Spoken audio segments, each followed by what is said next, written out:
Nolan just turned off all the lights, then lit some rock salt lamps and a candle.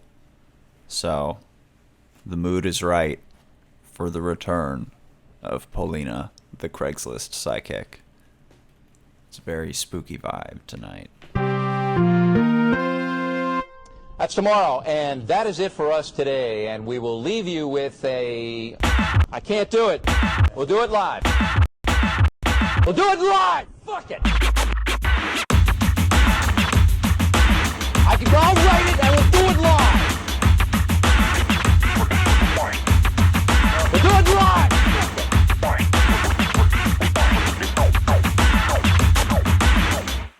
Fucking thing sucks! In 5, 4, 3. Hello, everybody, and welcome to the very 29th episode of Fuck It, We're Doing It Live. As always, this is a live podcast, unless you're listening to the recording, so you in the audience can and should participate. You can always call us directly at 713-367-1534. That is 713-367-1534. That number is going to be in the bottom right-hand corner of the screen for the entire episode, so if you've got something to say at any point, you can just go ahead and call in. And if you want to listen live next week, you can find us on Twitch at Doing It Live Pod every Tuesday night at 11 p.m. Central Time. That's 12 Eastern, 11 Central, 10 Mountain, 9 Pacific, 4 a.m. Greenwich Mean Time. Nolan is back this week after missing our last episode to speak on a panel for eugenics.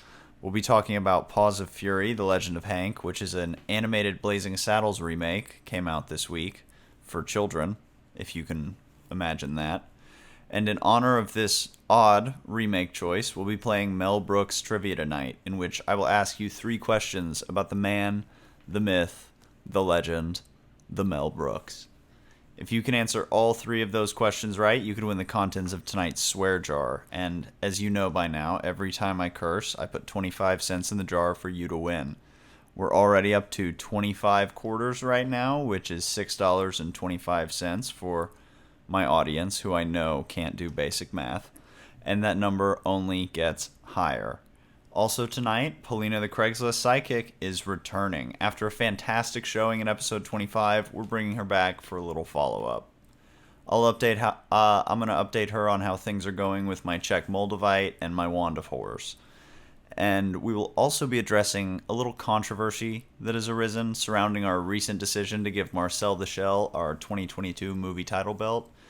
When it replaced Jackass as our best movie of the year, some people were understandably upset, so we're going to air those concerns out and try to address these claims that this championship was somehow fraudulent, stolen, fixed. A lot of people are saying it. I'm not saying it, but a lot of people are. We're going to address that tonight. So, as you can tell, we've got a great show. I'm drinking water because alcohol just really doesn't do the trick anymore. I need the hard stuff to get my buzz. We're just getting started here, so stick around. But first, we have no ad tonight. I'm not that much of a sellout. Instead, we have an original song by our own Nolan Watt. Nolan, you want to give us an intro here? Yeah, it's a co-production, I should say, between myself and a friend of mine who goes under the artist name of Foyos. That's Foyos. And this song, you can find him on SoundCloud, I believe. SoundCloud, Instagram, all the usual places. I don't think there's anything on Spotify quite yet, but check him out. The official version, which is being mastered by Foyos, as we speak, will come out sometime shortly. And can we get a title here? Oh, yeah. I'm going to leave this one as untitled because we actually haven't collectively agreed on a title. All right. Here is We Haven't Collectively Agreed on a Title.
And we are back. Nolan's here. We're going to talk about Paws of Fury. I mean, I guess, if we have to. Yeah, I mean, as exciting as this one seemed on the outset, it was, I would say, right out of the gate, a dud and a half. I was excited for this movie. I was too. I was excited. I had been seeing a ton of ads for it, and I was like, what is this? Why is it getting so much press attention? And then somebody told me it was a Blazing Saddles remake. And, I mean, my first reaction was shock, obviously. But after that, I don't know. It was shock and then excitement, I would say. I don't know. I guess it doesn't even live up to being shocking. You know, that's the thing is, although having just watched Blazing Saddles for the first time, I think like last month in preparation of this movie, it was pretty shocking for what that is. The most odd parts of this movie are when it crosses over and you get into those kind of like comparisons where the setup of Blazing Saddles is about a black sheriff who gets condemned to be, or a black prisoner who gets condemned to be the sheriff of like a racist Western town, and because they think that the racist will kill him. Right, that's the plan. The evil like governor sends him, or the evil like it is the governor. It's the governor, played by Mel Brooks. Sends him to die. Mel Brooks also makes a return. But basically, and then it's about him, all the hijinks that ensue with that, and playing all of those Western movie tropes. This one instead translates it to about a dog prisoner who wants to be a samurai who gets condemned to an all-cat town. To be the samurai protector of an all-cat town. Right. Similar thing where instead of there's a different character, because Mel Brooks is the governor in the original, but there's like he's just like the similar character he's in this one, where he's kind of like hands off and just right. like whatever. But there's an evil like overseer who's essentially the governor. Right, who's voiced by Ricky Gervais in this one. And he sends him to die, and that's the basic setup. So it is a Blazing Saddles remake, and the plot runs like Blazing Saddles, pretty much to the T. And there are a few jokes even left over from Blazing Saddles, and those are probably the funniest moments, because there are a lot of funny moments in this movie. I thought there was like, even to compare it to Minions, there's another, I guess you could say, like, animated, Minions had much more inventive comedy, I thought, than this movie. There was one joke that I thought was like genuinely really funny and a good way to play on a trope. But everything else just kind of fell flat. I think a lot of it is really meta. A lot of it is directly looking at the camera. A lot of it is directly talking about movie tropes that are a lot more general than the ones that are being picked apart by Blazing Saddles. Like, there's a lot of stuff it's about, like, pacing. This is where the story gets a hero, or this is where the training montage is. Yeah, it stops the momentum of an 85-minute movie. I only know it's 85 minutes because they told me 3 or 4 times that it's only 85 minutes, and yet in dialogue. This is not a joke, and yet it feels so long. And so I can't say I did not have a good time. No, me neither. I mean, we see a lot of movies that are not great. As you guys know, we see pretty much everything, and not everything is good. But this is the first time in a while that I've been sitting in a movie theater thinking, oh my god, I can't believe I'm spending an hour and a half doing this. Yeah, I just couldn't believe it was going on as long as it was. I mean, and it has a lot of technical shortcomings too, which is really disappointing and just confusing, because you want to know, like, what's the story behind this movie, because it seems like such an oddity to even put it up against Minions is a death sentence in and of itself, in my opinion. The animation looks out and out unfinished.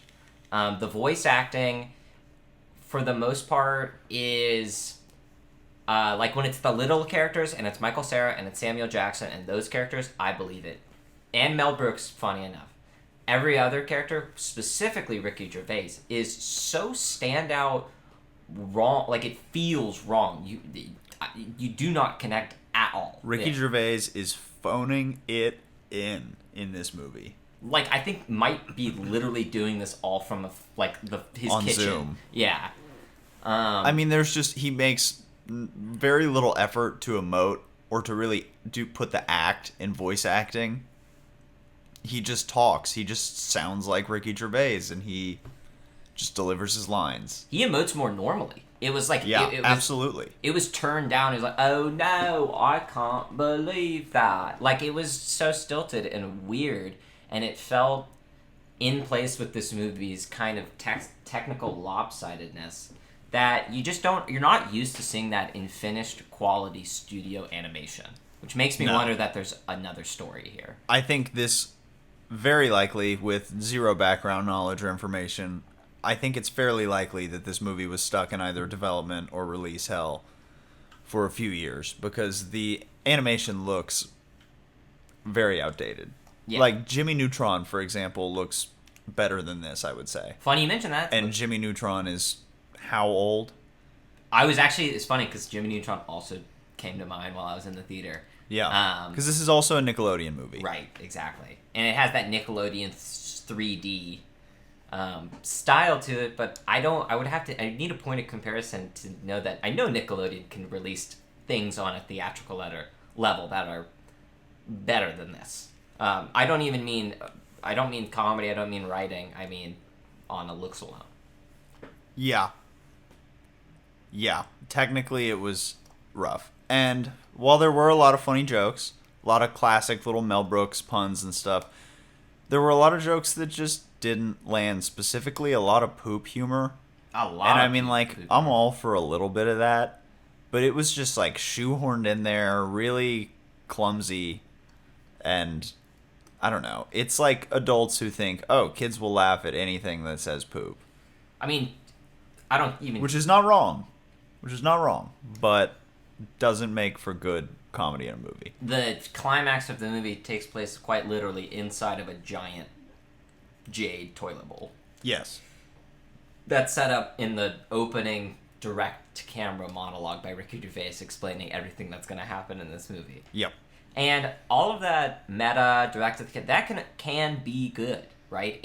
But it feels like a kind of way where it feels like a Mel Brooks retelling by somebody that, like, saw Blazing Saddles and then, like, kind of waited a week and then caught up with somebody later on. They're like, oh my god, so here's everything that happens in Blazing Saddles. Just like me telling you as we're sitting here. Yeah. And it just doesn't land. It lacks a big punchiness to it. So I don't really have too much else to say on Paws of Fury, The Legend of Hank. Yeah, it's sad because I know I was excited for this one. I know a few people who were excited for this one. And it didn't really deliver, especially for a Mel Brooks movie. But we would be remiss if we didn't talk about the short that played before this. You mean the best part about the evening? What in the world? So I guess Nickelodeon's trying to get on their Pixar shit and start showing shorts before their theatrical releases. So they showed, it was what, Big Nate or something is the name of the character. Him and his friends essentially eat ice cream, pass out, their pet hamster eats ice cream, becomes giant, buff, and very salacious. Deeply baritoned. Yeah. And I don't even remember how it ends. It was truly jaw-droppingly bizarre. This was like this would have been weird on Adult Swim. I remember how it ends. It ends with him shitting out a bunch of other yes. hamsters and then everybody waking up. Sorry to spoil that one. Yeah, the big hamster starts shitting out little hamster babies. And it's like with little like poop noises. Like yep. it fits. Truly, truly bizarre. Honestly worth looking up on YouTube, or if you have A-List, just going to the first 5 minutes of Paws of Fury for free. Check this out. It's like if like Pixar, it's like the one guy that got kicked off the Pixar team for doing too much angel dust, and then they picked him up at Viacom, and now here he is. Yeah, Yeah, it's big PCP energy from this short. Great pick, though. Whatever Yeah. it was called. See that instead. Yeah.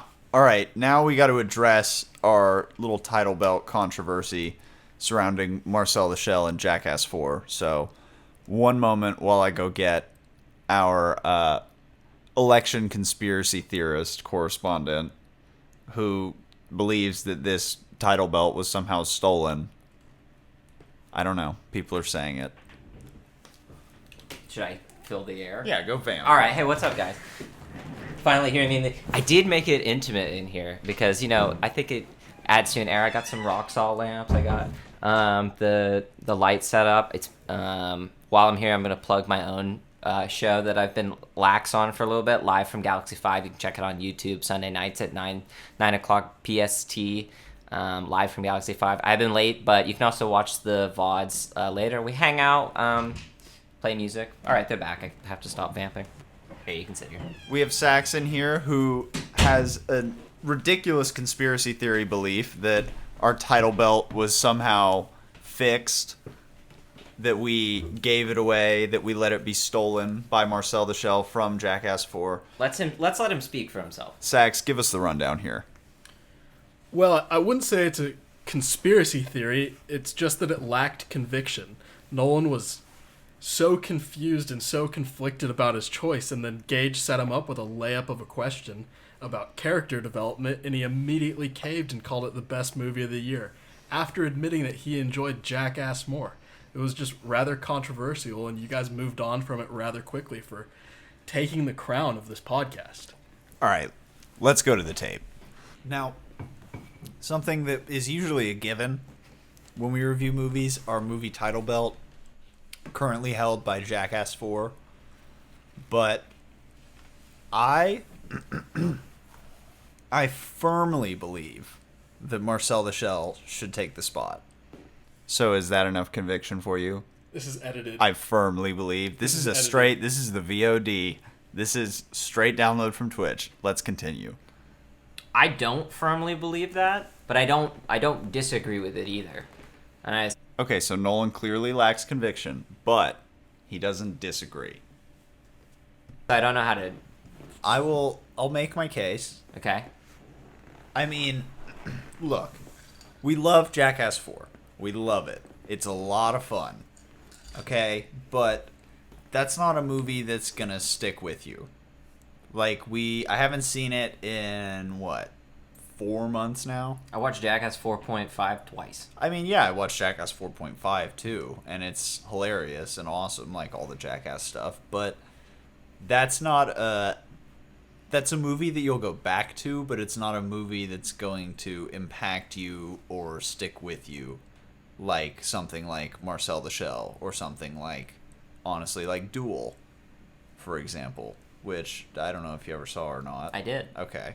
But, it's a different kind of movie. And Jackass 4 is better than Duel. But not better than Marcel the Shell. Marcel the Shell is a movie that makes you want to call your grandparents when you're walking out. It's a movie that makes you cry in the movie theater. It's a movie that makes you laugh really, really hard at innocent jokes, which are harder to write than, for example, what I do.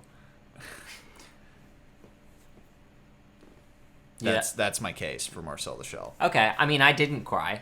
And it's not saying I'm not a softie, but I was sitting next to you. You would have seen it. Yeah. Yeah, I didn't cry.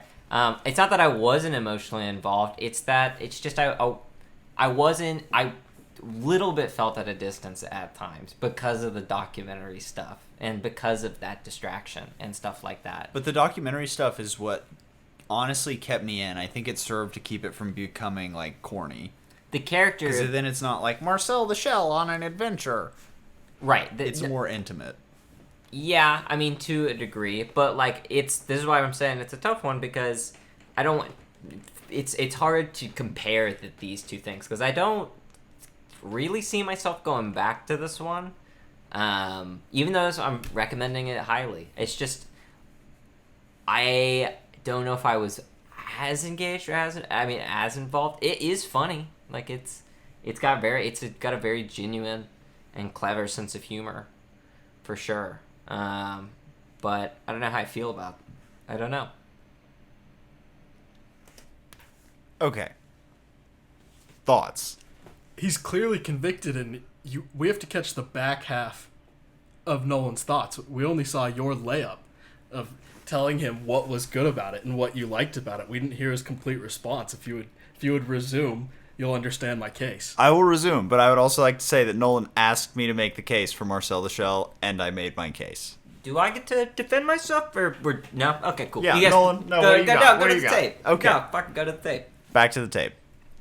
This is the first issue we've run into this really being a title belt situation. Yeah, I mean, this is our first contender since Lost City and Duel, basically, and neither of those really made a serious run at it. Yeah. You gotta give me better than an I don't know, because an I don't know is a no. No, that's not. Pause. Right there. And I don't know is a no. And for the next 15 minutes, you'll hear Nolan say, I don't know. Before being persuaded by you on a softball of a question about character development. You're talking about character development, and we're comparing it to Jackass. Okay. First of all, Good point. persuasion is perfectly legitimate. Perfectly legitimate. Second of all, character development is crucial to a truly great movie. Jackass 4 is a different kind of movie. That's my point, is that Marcel is the champion. So it's a poor comparison. It's apples It to is. oranges. It is. It's apples to oranges, but it's movies to movies, and that's what we do. Okay, but that was not a fair metric to compare it with. And to persuade Nolan of which one has better character development or recognize the character development, he can't draw back to Jackass and counter So it. we're He supposed to has completely agree. ignore all of the fantastic character development in Marcel Shell. No, you have to find some sort of metric that correlates. For example, Okay, I can give you an example because I gave the example the entire time, which is which time did I have a better time in one or the other, which is how I measure these things in the first place. To mention that they're debating the validity of my response, which is fine. Pause. And you make good arguments. Pause. Yeah. Right here. Based off what you just said, where you had more fun should determine the winner. Where did you have more fun? I don't know. Yeah. well, I don't know is a no. If we may proceed, I believe Nolan goes on here to say that he has a much better time at Jackass 4, and he'll see it multiple times, and he'll never return to Marcel the Shell. I probably won't. All right, back to the tape.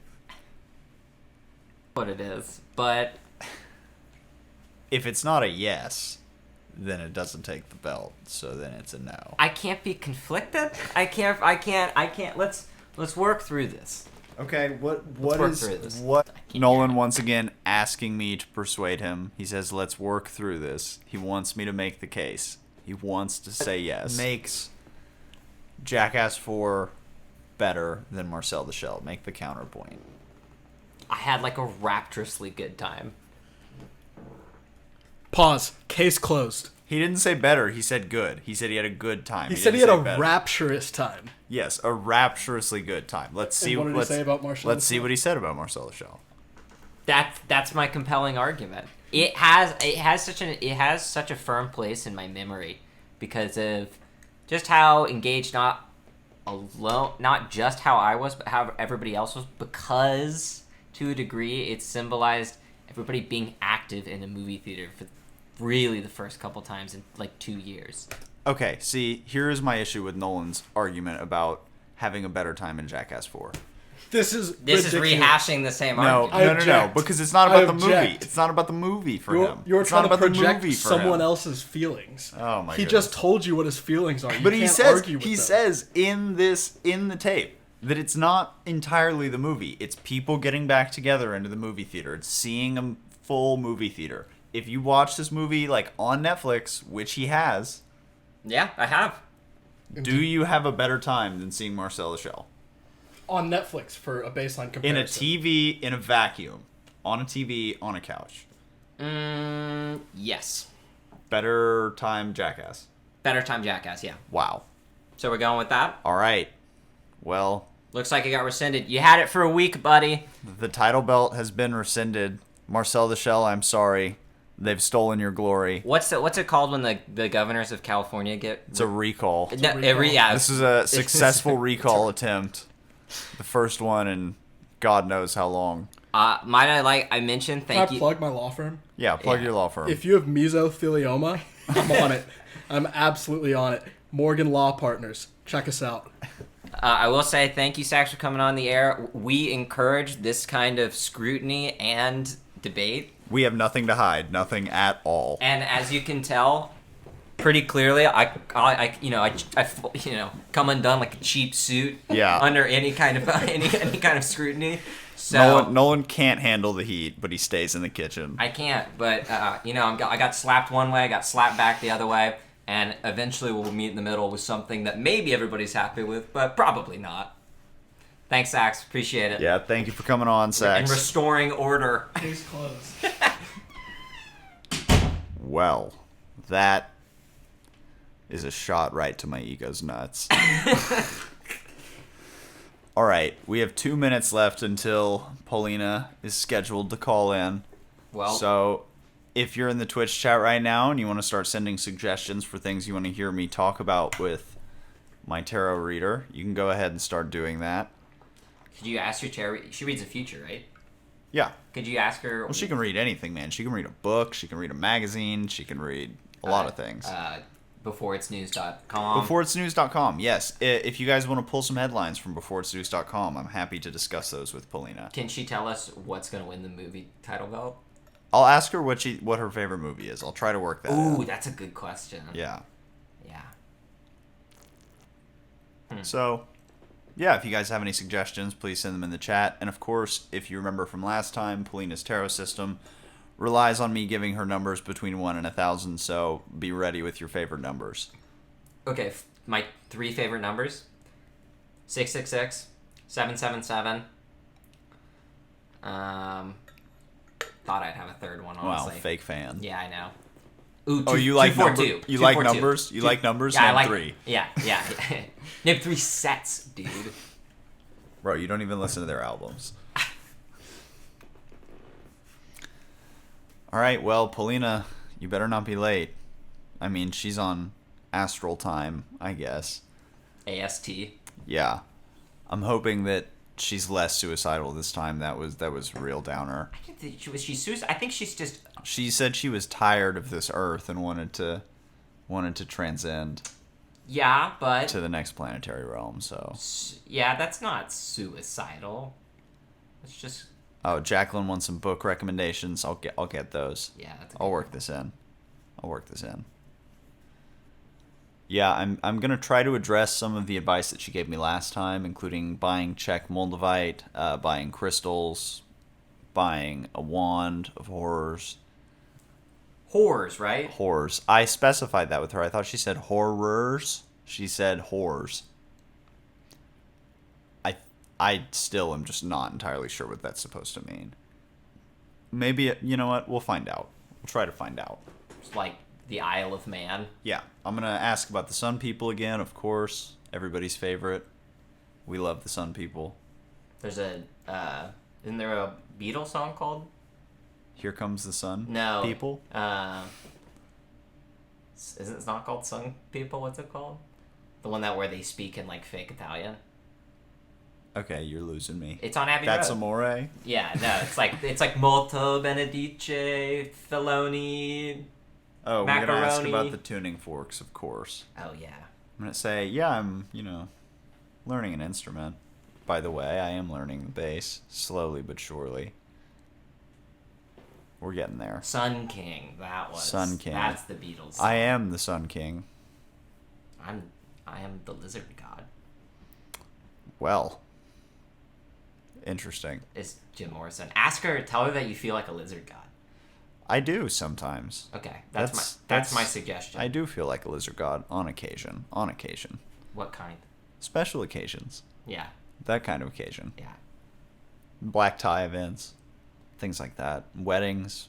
I love a good lizard wedding. We asked about the Mirrorverse already, right? That was Yeah, last we time. asked about the She Mirrorverse. didn't I bite. think we're going to expand on that a little Okay. bit because I know some of our listeners are very, very curious about the Mirrorverse.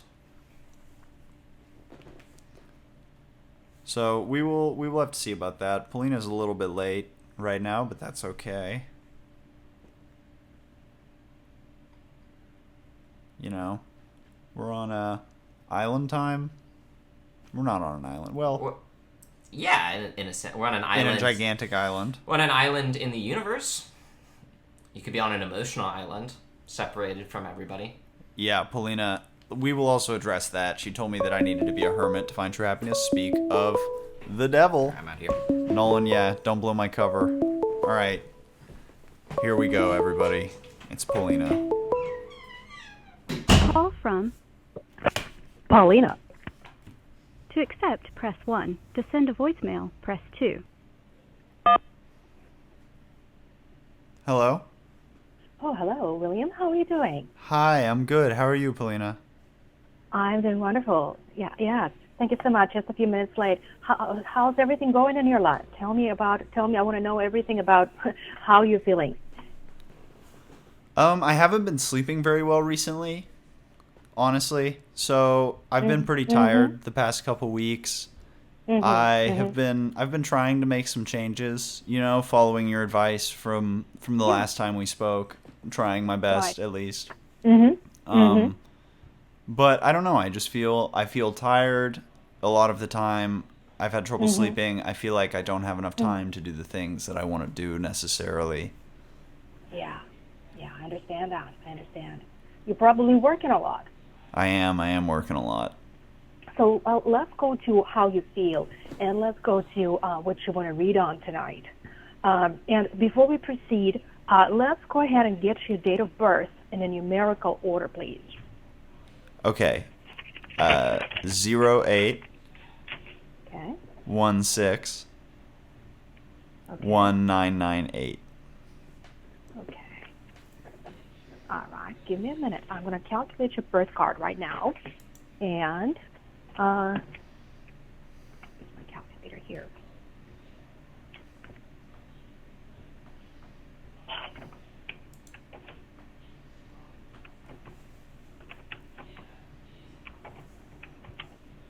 $42. Okay. Great. So I got everything I need to get started. So tell me a little bit about your work and about what you're doing right now. What is it that makes you so tired? Well, I don't know if it's work that's necessarily making me so tired. I enjoy my work. Okay. I like the people at my office. It's fun. Okay. That's good. So Good that you enjoy that's it. kind of why I'm confused maybe about why I'm so tired and why I can't seem to fall asleep. Did we talk about quantum hypnosis last time? I think we did a little bit, but if Yeah. you want to go over it again, that'd be great. Yeah, so I just was wondering because I remember I told you about Dolores Cannon and all the great videos she has on YouTube. Have you watched any of those videos? No, I haven't had a chance. You have not had a chance. Okay, because that's pretty important. And I just wanted to see how you resonate with all that she has to say. And she talks a great deal about all these health symptoms and health concerns that her clients have had and how their subconscious goes ahead to resolve these under the quantum hypnosis. And like you said, you're experiencing fatigue. And I have a great book here written by her daughter that worked with her, Julia Cannon. And I'm going to go to see what fatigue means. So fatigue means you are trying to attempt to escape from present situation. So that's what fatigue stands for. So basically, in this frameworks, on these constraints, the way to resolve fatigue is to face the present situation and to try to work through a present situation, whatever it might be. So knowing that fatigue comes from attempting to escape the present situation, how do you feel about that? I think I would agree with that. I mean, we spoke about this a lot last time, but the love life isn't really where I'd like it to be at. And I know that you think, Right. I should love myself, but I mean, I've been loving myself pretty vigorously over the past few weeks, and That's good, but you said only over the past few weeks. You haven't well, gone. since we last talked. Okay, yeah, since the past few weeks, and that's good, But we're talking about establishing a pattern that goes beyond these 2 weeks. It's establishing a life pattern of feeling worthy of yourself, of feeling worthy of loving yourself, of feeling worthy, being content with your own company, and just and being and attracting people on those terms. So you like women, and that's perfectly fine. So attracting women on those terms, that they come to you because they see the light inside, not because they want your company for any other alternative reason. So these are very two separate things. So tell me, how do you feel about those things? I think you're pretty spot on there, Polina. I think that's that's pretty accurate. Yes, I appreciate that, and I learn a lot from the tarot, William. As you see, I read from a lot of clients, and I see what comes through their cards, and there is a pattern. There are patterns that are going through their cards because we're all humans. We all show the same patterns, and pitfalls. So I feel it is time for you to research and to explore how to attract women based on other terms, based on eternal values, for example, not based on momentarily satisfaction of pleasures and desires and things like that. So, but before you can start doing that, you need to really meditate on all these concepts and see how you relate to those concepts. How does that make you feel? I'm not sure. Well, you see, William, what came out of you is you said, I'm not sure, and that's perfectly fine because you're just starting out in this new mindset and this new thought pattern.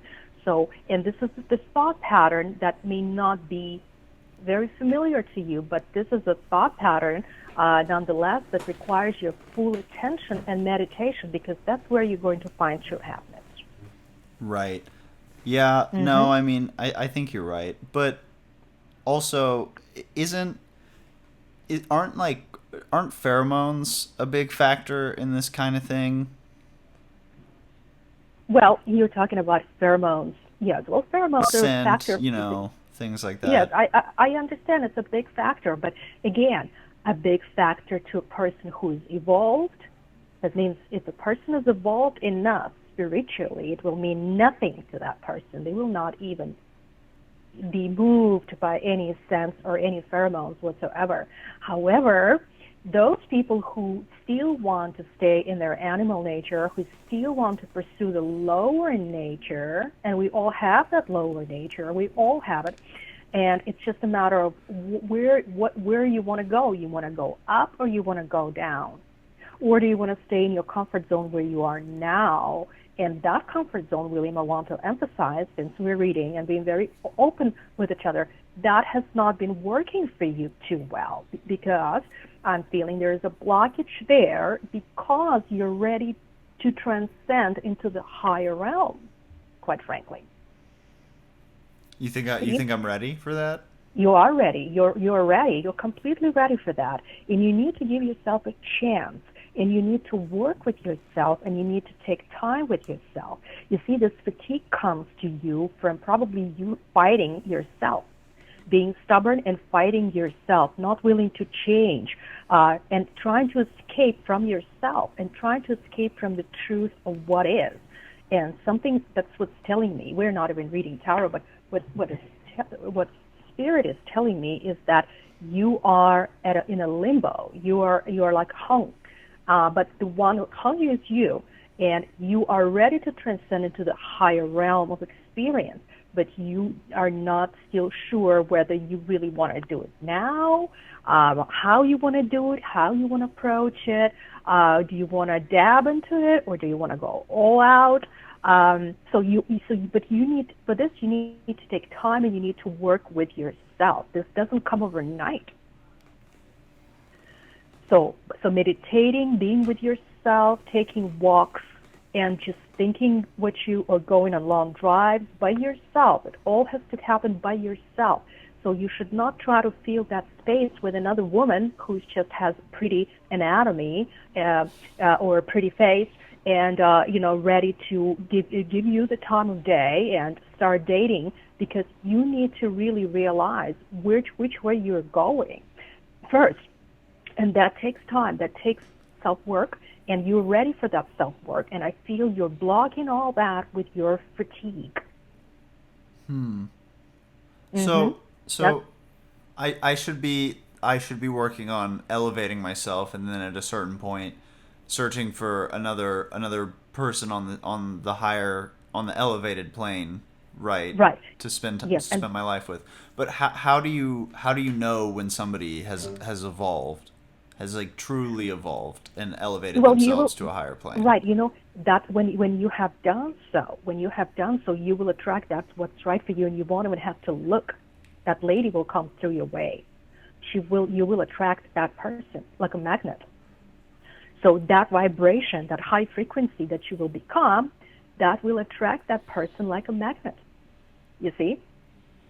So your subconscious perhaps is blocking all those other recipients of William, all those other females, because they're not right for you anymore. You are ready to move on to a higher realm of experience. Isn't that great? That does sound pretty nice. But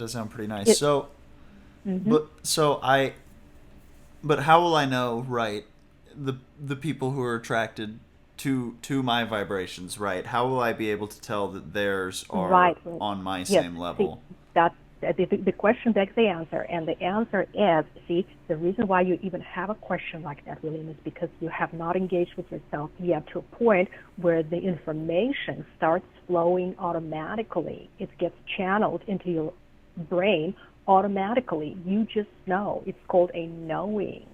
And a knowing is a telepathy. It all happens telepathically. And that person will know you're the right one, and you will telepathically know that she is the right one. See, you can't even conceive of a concept like that very well right now, because you have not worked towards understanding that concept yet. But you will, because you have no way to go but up.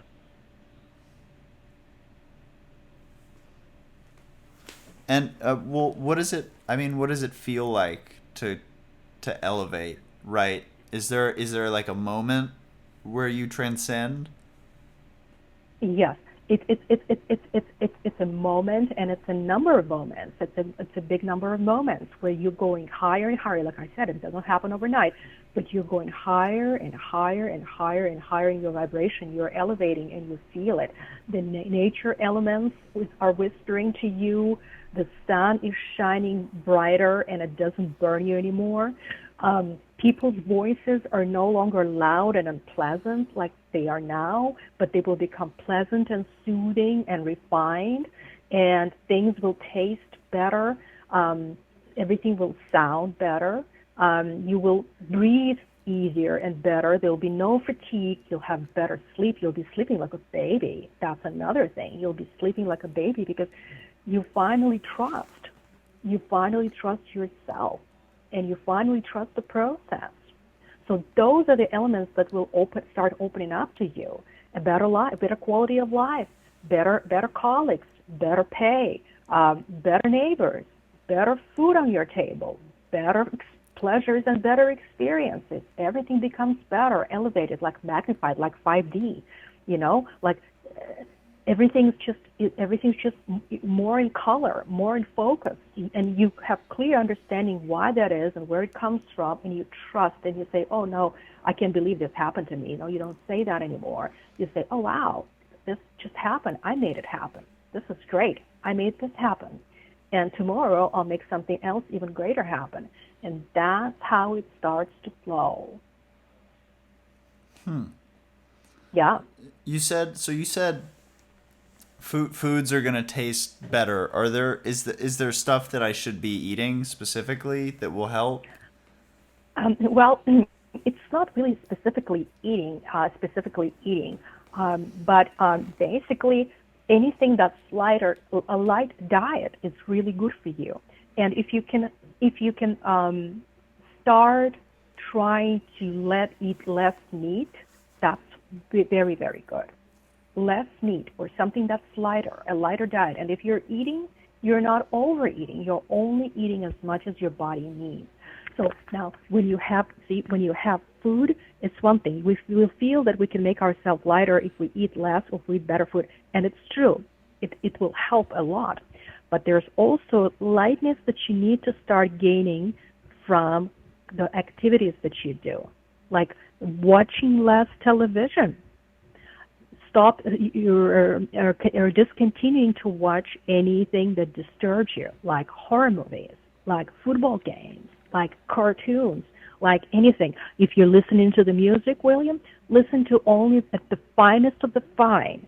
No things like rap music or anything that makes you feel afraid, scared, paranoid, gives you feelings of lust or all those things, or something that's too loud, or rock and roll or metal. So none of that. And great thing for you is to start listening to the frequencies. When was the last time you listened to the frequencies? Like the tuning forks? Tuning forks are great, and you need to keep doing that, because that's going to tune you up. I got a middle C tuning fork. Okay. And great. I do enjoy it. It sounds nice. Yeah. You know what? There are many others. Start getting the others too. Start getting the angelic frequencies, which are like 1,000 and a 2,000 ones too. As you go along. Is that like an F sharp or? It just says like 1,000 something. Let me tell you on mine here. Let me show. See, that's the angelic frequencies, and 4225 and 4096. That's the ones I've got. But they also have 1,000 and 2,000 ones as well. And then if you want to heal your DNA, there are forks by 528. 528. And see, when I get my forks, I always get two of the same. So I could hear them in both of my ears. So this way, the process gets sped up. See? You hear that? That's 528. Yeah, 528 right here. So anyways, and you can tune yourself faster, and you can tune yourself better, and it's a more refined tuning. So I get two of the same. You know, if I get a set, I get two sets. So this way I have one of each. And that's good. That's very good. Now, you can also listen to the frequencies on YouTube. Did you know that? No, I didn't realize that. Will they come out of the speakers? They won't be distorted or anything like that? Yes, it'll be great. You can listen to the sounds of the gong. It'll be great to the rain, to the sounds of the local Tibetan. It's called Tibetan sounds. Also, you can listen to the 528 frequency. You can listen to any frequency, to the Om frequency on YouTube. All these frequencies are there for you to listen, and you can just have them going in your room for hours. I have my frequencies going in my room for hours, and I leave them on forever. And I can even sleep with these frequencies because they're so relaxing. And that's how you will sleep much better, if you start listening to these frequencies. You can fall asleep, perhaps, and stay asleep with these frequencies, and just see which ones work best for you. Yeah, the one I have right now is not a very high frequency, I guess, so it might be a little loud for me to leave it on at night, but I see what you mean. There are different frequencies on YouTube. You can say, type it in, 528 megahertz frequency, Om frequency, and you can leave it on just plain in the background, very, very subtly. You don't have to turn them up. Just subtly, barely. You can barely hear it because your subconscious hears it, your body hears it, and your body gets tuned up while you sleep. And while you work, this is really great for you to channel everything else while you work. It actually helps you work. Or if you're at work, sometimes you're typing on a computer, you can put your earphones in and plug it into your laptop, and you can listen to your frequencies at work. Wow. So yeah, I didn't realize that all that would still work without the actual tuning fork. Yes, it would still work. And tuning forks are really great too, because this would all work, because the tuning forks, it tunes in the body too. It tunes in the body like immediately. And it also raises wrinkles. I love it because it's just you if you do upward motions with the tuning forks while you sound them, and that erases the wrinkles. And with along with some other regimen of the special salves, herbal, everything herbal, and aromatherapy. Rose, I would use rose oil. Rose oil is a very high frequency. It's one of the highest frequencies, smell, and it's just really good for you. And all this stuff evaporates from you. And taking baths with these oils before bed is wonderful for you to sleep with. When was the last time you took an Epsom salt bath? Oh man, probably a few months. Yeah, well, you need to keep a big 8-pound bag of Epsom salt, buy it on eBay, and have it shipped to you because they're heavy, and take baths with Epsom salt every day or every other day, and also add some of that rose oil into the water. Dab some rose oil, and it will also help the frequency to ascend, to heighten, to go higher and higher, and relax your muscles. It'll be really, really good for you. Huh. I read a thing a while ago that said Epsom salts might like cause cancer maybe if you use them too much. I don't know what you well, think you know what? about No, that. I've been using. I don't think any of this is true.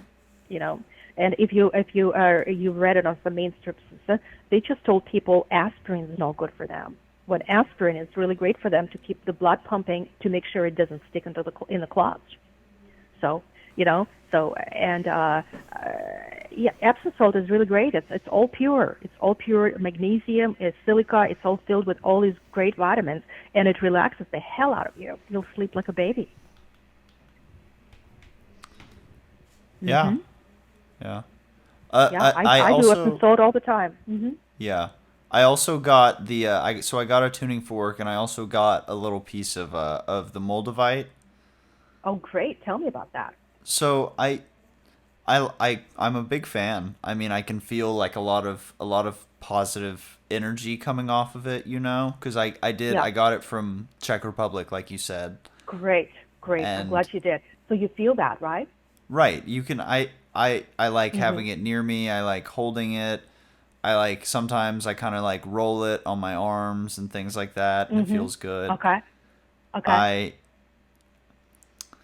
This is kind of embarrassing, but I did get like a little tiny piece. I was just kind of like rolling it over my body, whatever. I got a little tiny piece in my belly button, and I have like kind of a deep belly button, so I was having trouble getting it out. Is that harmful?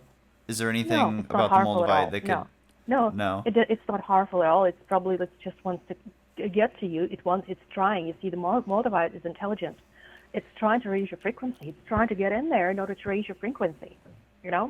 So it's not a good thing to keep it on inside your body. Like if you got it, did you get it out? Got it out? Yeah, it came out eventually, but it took good. It took a while. No, there's like no harm. Days. It's a crystal. It's a crystal. There is no harm whatsoever. And just keeping it on you, just keeping it in your room. You don't even have to have it on you. Keeping it in your room, in where you're sitting constantly, taking it to work with you, driving with it, doing things with it. Go anywhere you go, you have it in your wallet or pocket or wherever. I would do that. I have it in a locket. I have it in a glass locket myself. Yeah, it was when I was looking for it. I saw bracelets and necklaces with Moldavite in them, but you can't really be sure that that's authentic necessarily. That it's right. Czech, right? Unless you get it and put it in the locket yourself. So just right, exactly. That's exactly right. So so you can do it yourself, or you just keep it on you. Just keep it where you are. It necessarily doesn't have to be on your body. It doesn't have to be on your body, just around where you are in the same space with you. And that's good. I'm glad you're feeling the energy of the Moldavite. It means this is really working for you. Another thing, remember I told you, William, you can actually take that very same piece of stone and you can put it in a spray bottle with water and let it stay there for like 24 hours. And it's going to get infused and then spray yourself with it. That's very good for you. Yeah. No, I mean, I guess so. I do, like I said, I feel a lot of positive energy when I have it near me, so. Yeah, yeah. Very good, very, very good. Now, do you get any days off right now? Monday, Yeah. you are, so you have at least 2 days off? Yeah. Yeah. So you know what? If is there a way you could get another day off, like 3 days off instead of two? I think so. I mean, If you could work less and if you can meditate more, you can spend time with yourself more. Would be nice for you to work less, 4 days, and take 3 days off. Can you do that? I mean, I need, I need to work Yeah. 5 days. I need to make the money from 5 days of work. Right. Okay. So you need to do that. You have to do that. Yeah. Yeah, But I got it. I got can it. find, time before work to meditate maybe. What kind of Yeah. I mean, what kind of things, like I have trouble with meditation, like figuring out what exactly to meditate on. What kind of things like would help me, that I could think about, that would help me kind of elevate myself? You know what? Oh, the kind of things that you want. Just bring that into your mind. Bring whatever your goals and desires and passions are, and see like you're already happening, and see yourself very grateful for it, like you already received. You already received that what you want, and imagine how great that feels, and be grateful and say thank you for that, and imagine as vividly as possible you haven't received that what you asked for, that which you really sacredly desire, and that will start manifesting, especially when there is Moldavite involved. That will start manifesting. Okay, so I should be So I keep should doing be it. focusing on the things that I want. Yeah, focusing on the things that I want, things that are good for you, things that are good for you, for your improvement, for your betterment of your life, to make your life better, you know?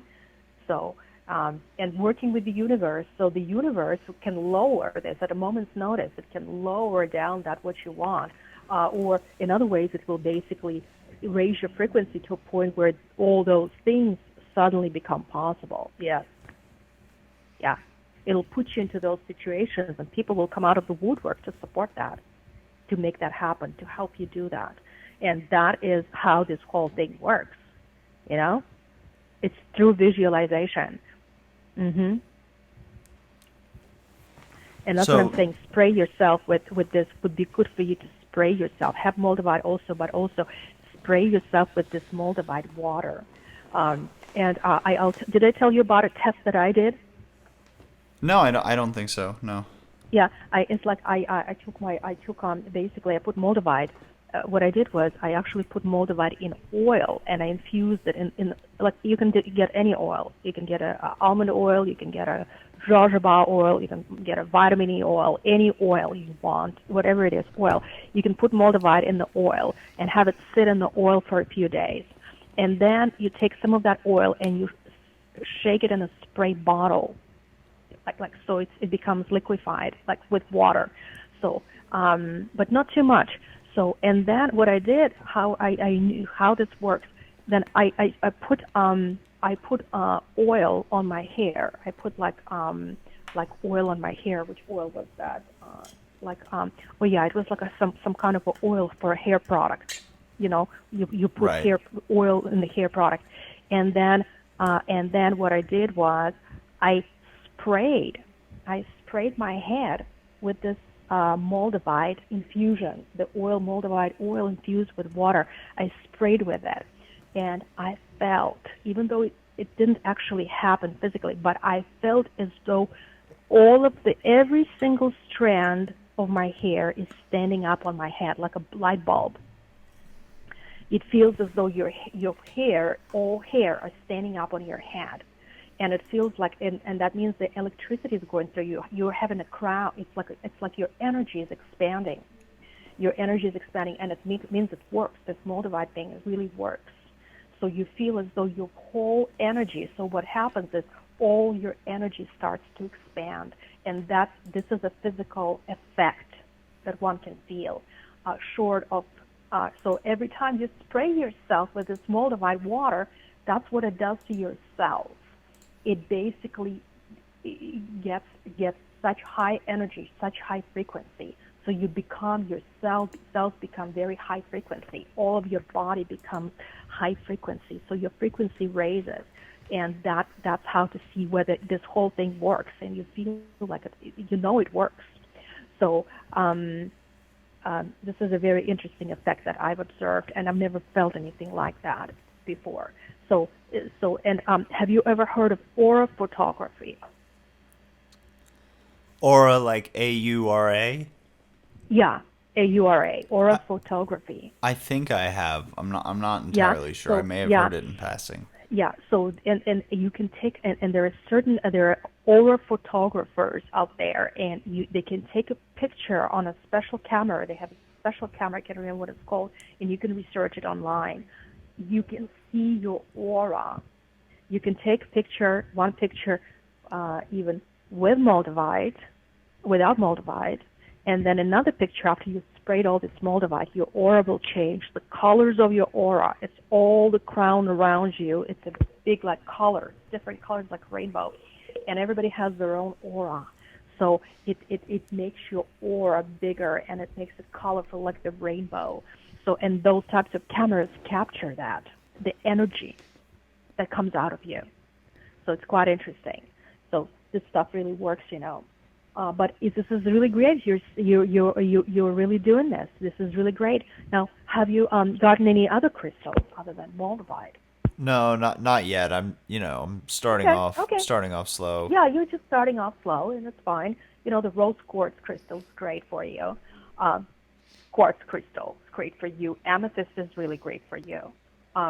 Crystal ball gazing. You can also get a real crystal ball. That's not the one that's been melted down and gets gathered back up, but a real crystal. They're a bit expensive if you can find one, and you can gaze into a crystal ball that also will raise your frequencies. It raise your frequencies. It's like you want an answer for something. You gaze into the crystal ball, and that's how you open your third eye, William. That would be great for you. You are up against such wonderful new developments in your life. This is so exciting. You can do all these things, and it is so great to be working with you, to be working on yourself. So you work on yourself, and you see how great it is, and you're so content to working on yourself. And once you finally are there, you will attract the like-minded individuals. Huh. Mm-hmm. Yeah, This is really great, and they will definitely be right for you. All these spiritual, like-minded people who see the frequency. Your frequency is raised, and it will attract that what you want. The long-term partner, the partner that's really right for you. Your frequency will attract that. Your frequency attracts that. It will basically put it in front of you. See, universe is holographic, and it's a cause and effect. It's karma. That's why it's karma. Karma is in this place is because it's cause and effect.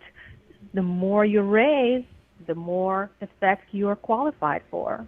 The higher you raise, the higher you qualified for, So that it keeps on giving. It goes on and on and on.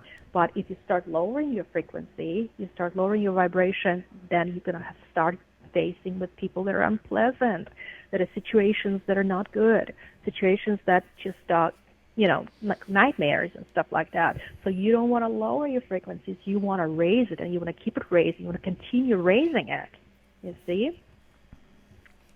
Yeah. No, I do have. This is something we talked a little bit about last time, but I do have concerns because I did get vaccinated 3 times. And I've been trying right? I haven't gotten any more shots, but I was trying to do the detox that you recommended to try to rid myself of all the right. of all the junk I really in that. Yes, you see, I really don't know what's right. I've read it all just like you on Before It's News. Did you go to Before It's News? Yeah, I've actually been looking at that site a lot. There's a lot of really, really interesting stuff on there. I mean, really interesting stuff on there. Mm-hmm. People are doing some really horrible things. Mm-hmm. Yeah, but nobody talks about it, and most people don't know about it. I'm glad you do. So you can go and take measures to make your life better. I go on there maybe a few times a week just to take a peek. But this is just information that I get from. I really don't know what's what, and I know as much as you do by now. You've probably read just as much as I have, but I've been keeping up with it for the past 2 years or so. So, anyways, So it's all about just raising the frequency, making your body as clean and pure as possible. Detox. It's always good to detox. Whoever that person is, it's always good to detox. And apple cider, I like to take apple cider vinegar because it detoxifies the body. It makes the body alkaline. Huh. Yeah, apple cider. You can go to Trader Joe's and only buy in glass bottles. Apple cider vinegar in glass bottles only. And you drink that with water, cold water, but not a carbonated water. Just cold water, flat cold water. And and just don't make it too untasteful. And you drink that, and it purifies your body too. And by the way, the bath salts, the Epsom salt, will draw all the stuff out. It draws all the stuff out, so it's very good for detox. Now you said no, just glass bottle, right? No plastic bottle because of the. I wouldn't buy plastic bottle because see, vinegar, it eats on the plastic. And then it has this plastic particles in it. And I would try to get away from plastic, whatever you do, if you can help it, because a lot of times we just need to go and grab something to eat, and it's in plastic. But vinegar, I would not buy vinegar with plastic. Because of the BPA and all the cancer stuff in the plastic. Yeah, no, because exactly, and because vinegar really eats the plastic. You see, the vinegar being acidic, it eats the plastic so much.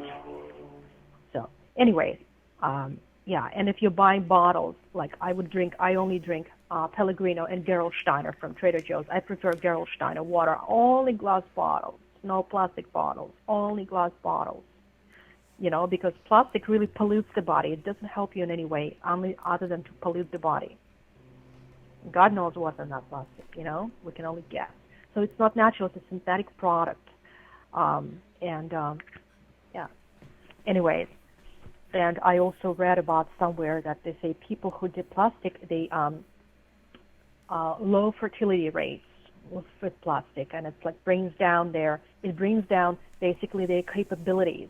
It brings down, it just oppresses the body, really. It oppresses the body. It's not healthy for you. Yeah, I mean, the whole fertility rates thing definitely tracks because, now I've been engaging with more natural things or trying to, and I have my Moldavite, and I've definitely been feeling a little more virile, Yes. But, fertility, it's, we're not even going to go there because, it's not something that you're looking to do, I hope. Right. Or that would be good for me necessarily. Yeah. So it's good to get away because, the more fertile you are, the more problems you're going to have. The more babies you're going to make, the more problems you're going to have. The more karma you're going to make. Every time you have a baby, you're going to be a ton of karma comes with that baby. Of negative karma? It's a karmic connection. It doesn't have to be negative. It can be positive too, but it's a karmic connection that binds you to this plane. It binds you. It lowers your frequency. And it binds you to the earthly plane.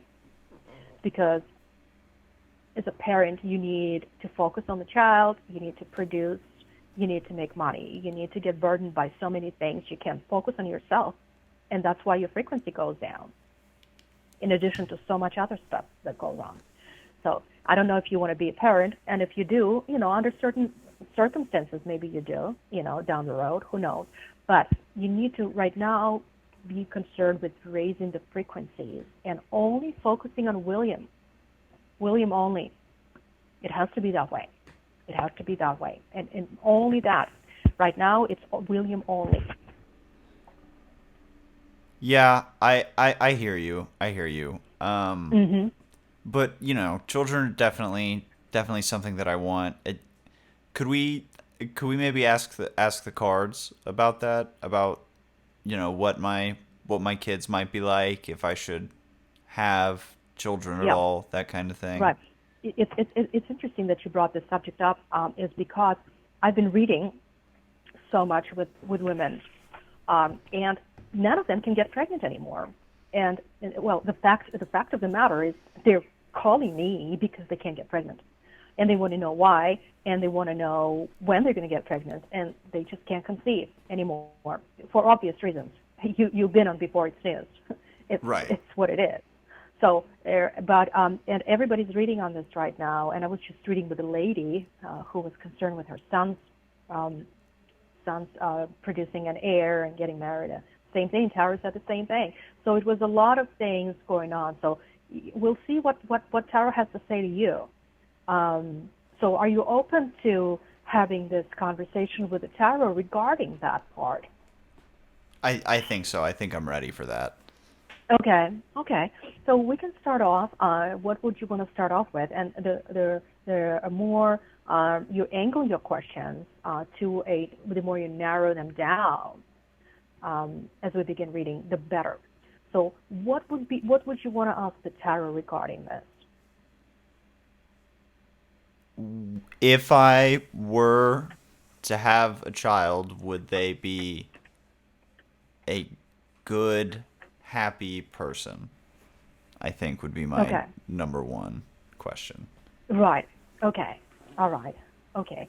I got it. Or what their life would be like. Well, this is a bit too broad. Let's just find out. Would basically, William, what you're asking about, what would come out of you having children? Would anything come out of you having children that you hope for? Would anything that you hope for, would that child be all you hope for? Right? Yes. Okay. And for this reading, please think of a number between 0 and 1,000. And it is the very first number that comes to you. 97. Okay, 97.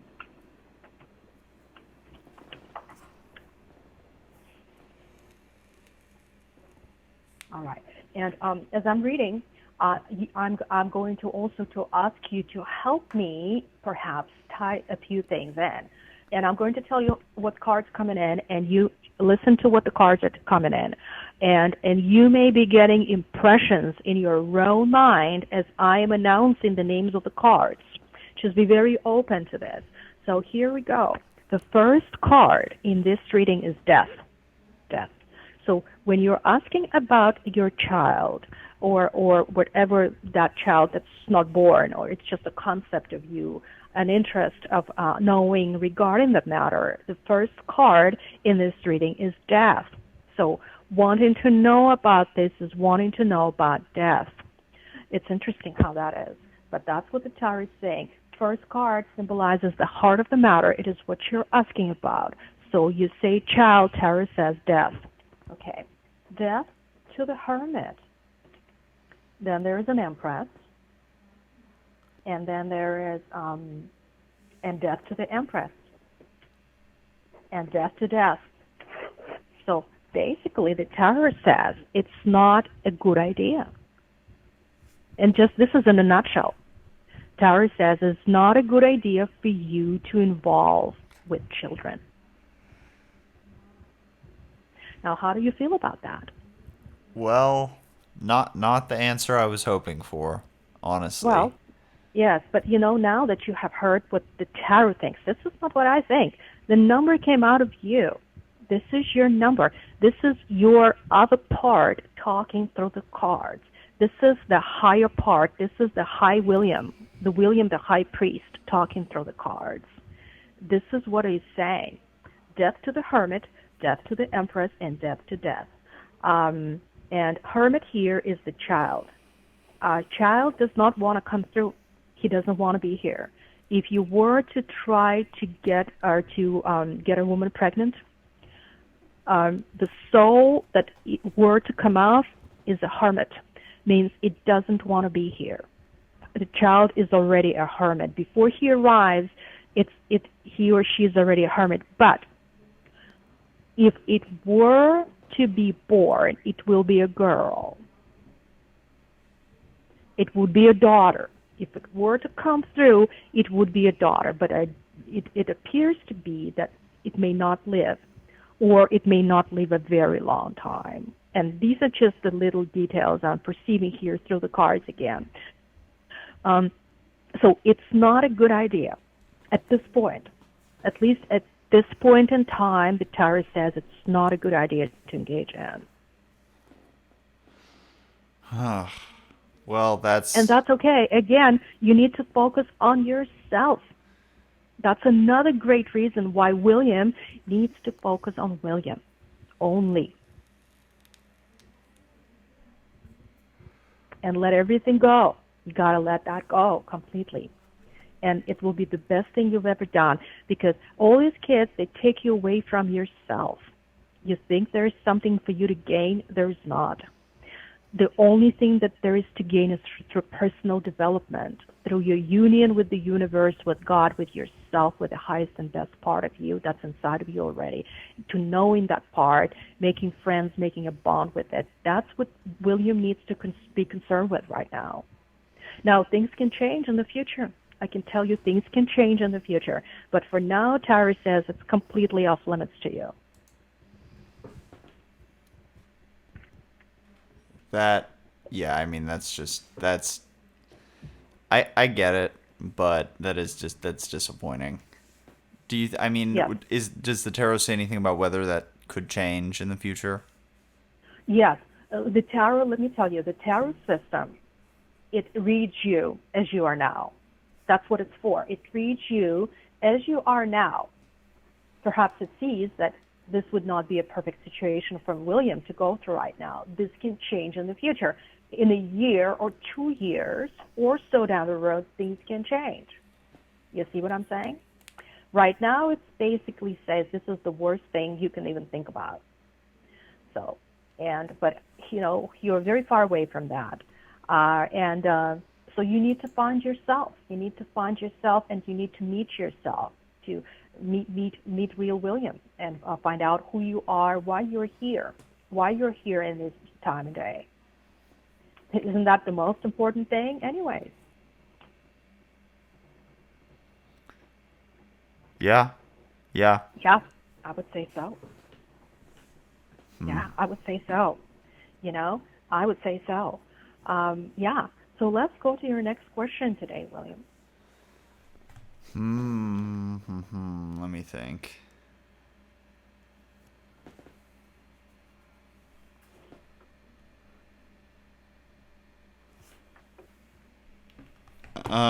I guess my next question would have to be about, when we spoke last time, you mentioned that we talked about my past life, but we talked about originally I was from the sun, and that really resonated with me. I gotta say. So I guess my next question for the cards would be, should I, if I even can, should I return to where I came from? Would that be a fulfilling we could only hope goal in life? To try to return there. And William, the answer is definitely as soon as you finish your mission here, because you're here on a mission, of course. As soon as you done with your mission, you'll be going back home, and it's a wonderful place to be. Your soul will go back home when it's done with the mission. Your soul will revert back to the sun. Congratulations. And this is you come from a good place. What a higher place can you go to than the place, the sun? They're the great Father that gives life to all, and you're a part of that. You're a part of that. You're a little sun in yourself. You're a part of that. It's that sun is in you, and that is exactly how these things work. So, but I'll be stuck in a karmic cycle, right? Up to a point. Not necessarily. Not necessarily. If you don't create karma here, you won't be stuck in a karmic cycle. If you don't create, if you learn all your lessons, and if you release and let go of all your karma, you won't be stuck anywhere. You'll be going directly where you came from, and it'll be great for you. And And even if a person has any karma, which may or may not be, then you will decide at that point with your elders. The elders help you decide what you need next for their evolution. Everybody needs lessons, and wherever it is, you need to go next, because everybody reincarnates. We all reincarnate somewhere else. May not be planet Earth, maybe someplace else. And where it is that you need to go for your lessons, to learn and to refine your soul, because that's what it is, the refinement. You get to be higher. You acquire more and more energy. You become a higher soul, and you keep refining until you reach that critical mass to where you can, be a designer of your own reality. You can design whatever you want, and you reach critical mass. So the light, it's basically all about raising frequency and raising the light inside. It's raising your light. It's really what it's all about, and being able to hold the light while you're here. So that's what it's all about. And you already are aspiring to that, and you're doing well, and you're started, and you're on your path. Yeah. No, I hear you. I hear you on that. I guess my question for the cards then would be, is this my final life on Earth? And if not, what will my next be like? Interesting. That is an interesting. So is it your final life on Earth? And there's two questions in one. So is this your final life on Earth? Let's find out. And for this reading, please think of a number between 0 and 1,000. And it is the very first number that comes to you. 789. Mm-hmm. Okay.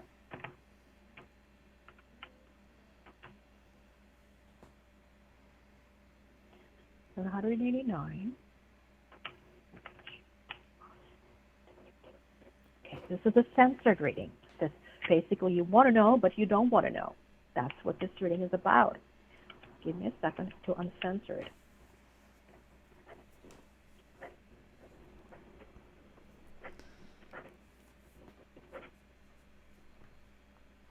Eight, 9, 10, 11, 12. Say down, hey man. Okay. 41 is the first card here. 41 is the first card, and it's called pleasure. So you're asking about pleasure. Tarot says you're asking about pleasure. The heart of the matter is pleasure. Pleasure to magician.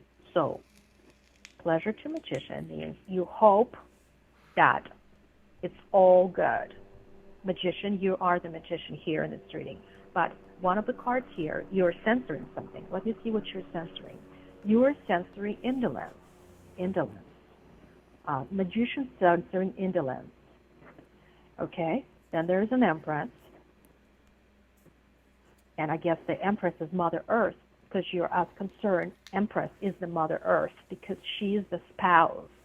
She is espousing you as a magician. So you're a magician for her. So Empress is the Mother Earth. And then there's an upside-down hangman.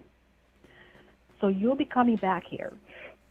Upside-down hangman to pleasure. So, like we all have had. I do quantum hypnosis with a lot of clients. Not so much anymore. Do other things. But I have done a lot of sessions where people have been here like 80 times. They've been incarnated here over 80 times. And that's okay. We've all been here. And we all may come back here to learn those lessons, to live those lives, to attain on something, and to expand ourselves as souls. It's all about the evolution of the soul. William, the mere reason why you're even here, why you have a body, why you live here as William, is because so your soul could evolve. Your soul could learn from that. You're not here for yourself. You're here for the evolution of soul. So the tarot says you will be coming back here to learn more. Yay. Woo. great. That's great. There's so many different experiences here on planet Earth. And let me tell you something. I'm going to tell you an interesting part that people don't realize. You may incarnate here, anywhere on the planet, as anybody at all, any character, and you can even incarnate in the past, present, or future Earth. It can be in the past, present, or future. It can be in any time period. It can be in any epoch. You can be a king. You can be a peasant. You can be a farmer. You can be a goldsmith. You can be rich. You can be poor. You can be a scientist, or you can sweep the floors. It all depends on what you choose, and the person, the soul, chooses. The soul chooses the incarnation. In this way, you can crudely say, William chooses the incarnation. But to be more precise, it's the soul of William that chooses the incarnation. You see what I'm saying?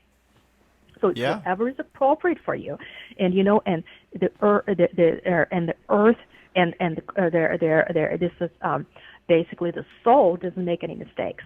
The soul chooses what it's supposed to choose. The soul chooses to help it evolve, and whatever it is that will help the soul evolve, that which you will be, and this is in the manner that you will come back here. You can come as a man or a woman. It doesn't matter to the soul if you come as a man or a woman. You can come as inanimate object. You can also come as an animal. You can come as a fish. You can come as a bird. You can come as a tree. Or you can come as a rock or a mountain. It just doesn't matter to the soul. It's whatever help you evolve. Do you see what I'm saying? Yeah. I mean, I think ideally I'd like to come as a woman. It just seems... Okay, well... I don't know. It seems like it feels better. Yeah, okay, that's fine, but you may do that. You may do that. This may be that experience. This may be your next experience, and this has been something that you need. And a lot of times when you have harboring some type of desire, an innate desire for something, that desire of yours has to leave itself out sometime. And most likely in the next incarnation, you will be a woman. Can we ask the cards about my next life now that we know that there will be one? Yes, okay. Yes, there will be one. There definitely, the tarot says that there definitely will be one. All right. And so for the next life, let's ask the cards. And for this reading, please think of a number between 0 and 1,000. And it is the very first number that comes to you. 621. Mm-hmm. Okay, 621.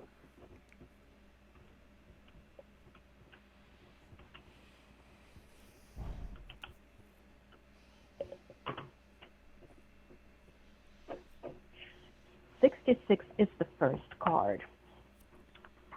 Interesting. 66 is the first card. Let me take a look here. 66. Okay, it's the Three of Pentacles card called Works. Works. You're asking about works. You're asking about works, and it's 3. There is some 3. It comes in 3. Works to the Empress. Works to the Empress. And that shows a woman. It shows you as an Empress, as a woman. Then there's lovers. And then we have 12 plus 3 equals 15. Devil. We have devil to the lovers and devil to works. Okay. Works to the Empress, devil to the lovers, and devil to works. Now, what I want to know is why you chose this card. Because, William, you choose every card that comes in. Why did you choose works? Let me open this up and find out. 1 second. So, 66 plus 15 equals 81. So it's upside down moon, I see. Upside down moon. Okay. So it's basically upside down moon to the Empress, and then there's lovers, and then there's a devil to the lovers and devil to the upside down moon. Interesting. So will be a woman. You will be a woman. Okay. So, but the path of that woman will be to basically fight the devil, but not just fight the devil in a red cloak with horns, but it's some type of deception or some type of temptation or deceit that you will have to face to refine your soul as a woman. It may be anything. It's hard to say right now. Let me channel this for you, please. Let me channel this for you because I see what the cards are. I'd like to channel this for you. Okay, so I feel as though the first part of your life, when you come back here as a woman, it will be good. I feel you will be living in a family, and I even feel it's as though it's in the 30s. You will come here in the 30s.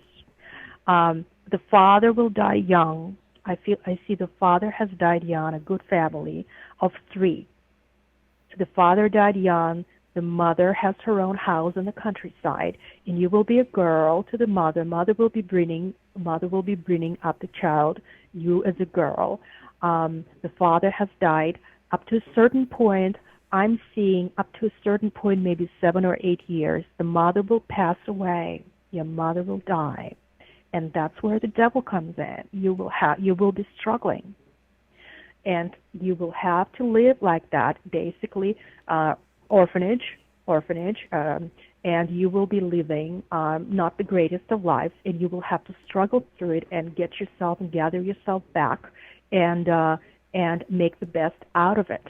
You will have to make the best out of it, and and this is the trial for you to undergo. How do you feel about that? That doesn't sound so great. It does sound like I would learn a lot, though. Yes, but that's exactly why you're going to be coming here.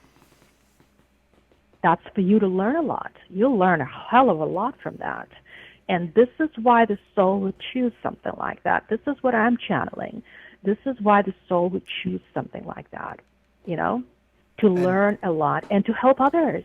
Through your trials and fears and your pains, you will be able to refine yourself to where you can help others, because it's not all about you. You'll become so strong, you'll be able to help others and be example for others, and that's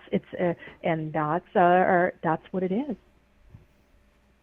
And you said I'd get reincarnated in the 30s. Do you mean like the 1930s, like back in time, or Yes. 1930s. I didn't realize that you could do that. I thought it went. You could do that. Yes. Chronologically. You can go back. No. Yes. Okay. Yes.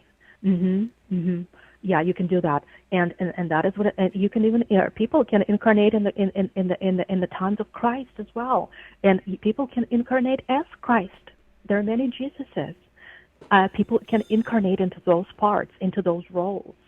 They can incarnate if they resonate, if their frequency resonates with it so much, they can reincarnate. If they're so devout, they want to experience this consumes their entire being, and they can incarnate as that person. You see what I'm saying? Yeah. Yeah. Wow. So this is quite interesting.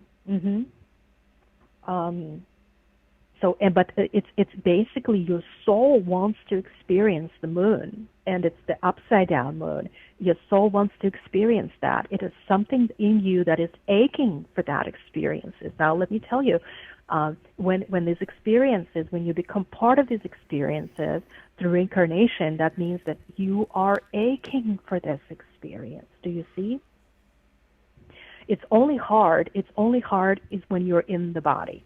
In the body, when you're incarnated, you're in the body. But when you're when you jump out of your body, when people die, when they jump out of their bodies, the soul doesn't care. The soul thinks it's a great thing. Learn all these lessons. Are you kidding me? These are great many lessons.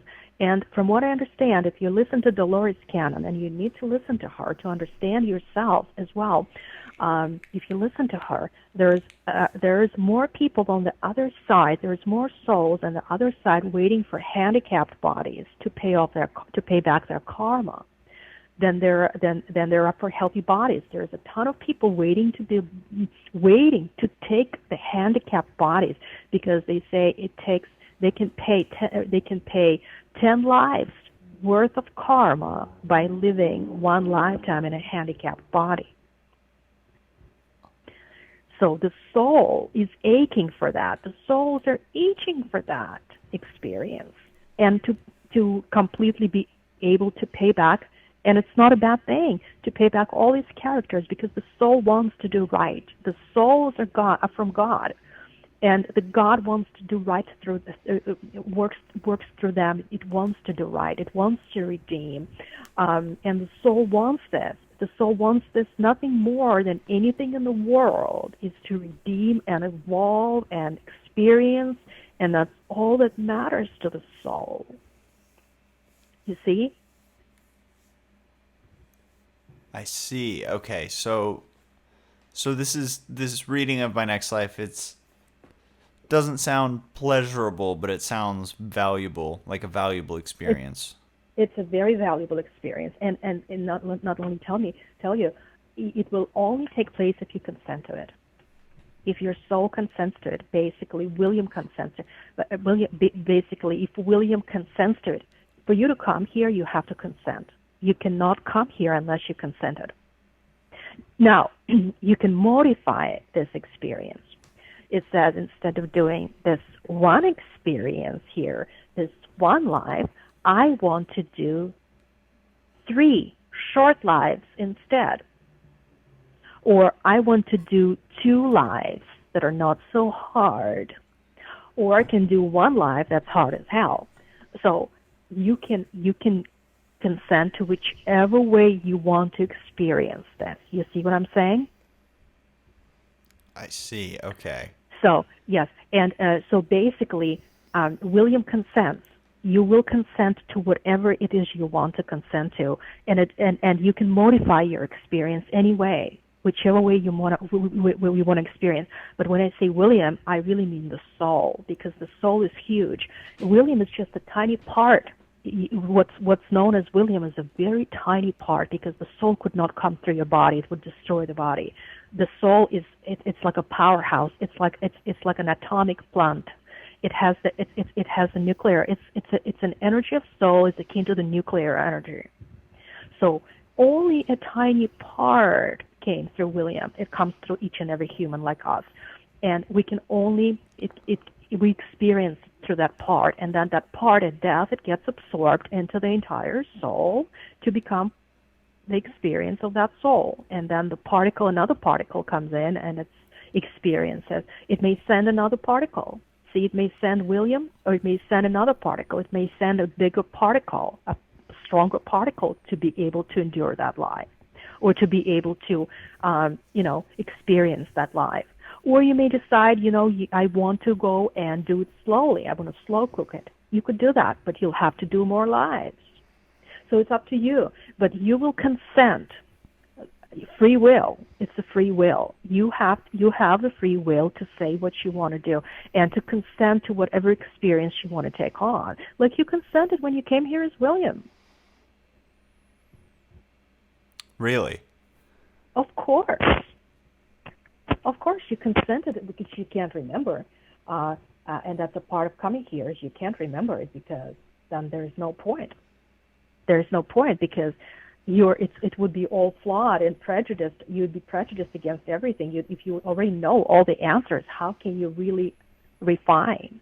If you already know all the answers and you know what you're here for and what the plan is, what the end game is, and what the goal, you can't learn. You can't evolve. You have to completely forget in order for you to know that this is it, and I don't even know who I am. You have to learn about yourself all over again, and that's what I'm trying to tell you. All you need, William, right now, all you need is you, because you need to learn about yourself. You need to meet yourself. You need to get to know yourself.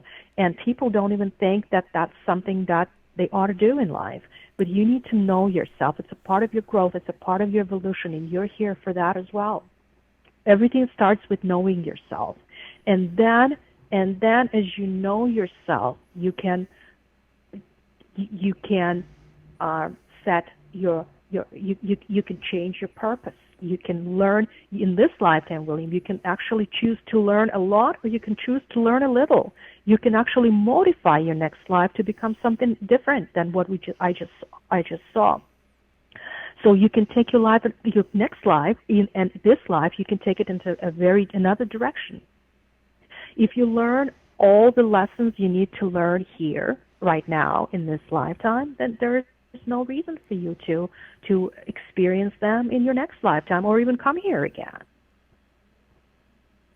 So it's all your consciousness. See, that's what I'm trying to tell you. We humans think it's all about the body, about pleasing the body and about making the body feel good, but it's just that's the devil.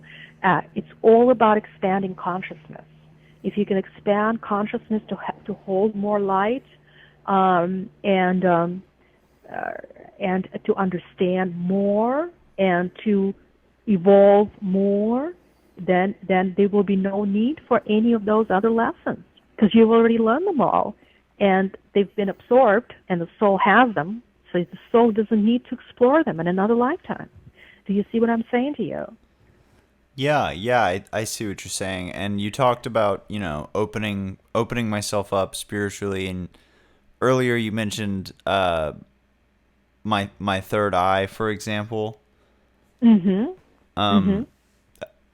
How could I go about kind of, stimulating that area, opening up my third eye? Right. Because, you hear about drugs that can do that, for example, or meditation. I just wanted to get your thoughts on that. Yeah, of course. You don't need to do drugs, even though there are some drugs that help you open your third eye to try to understand what this whole human incarnation is about.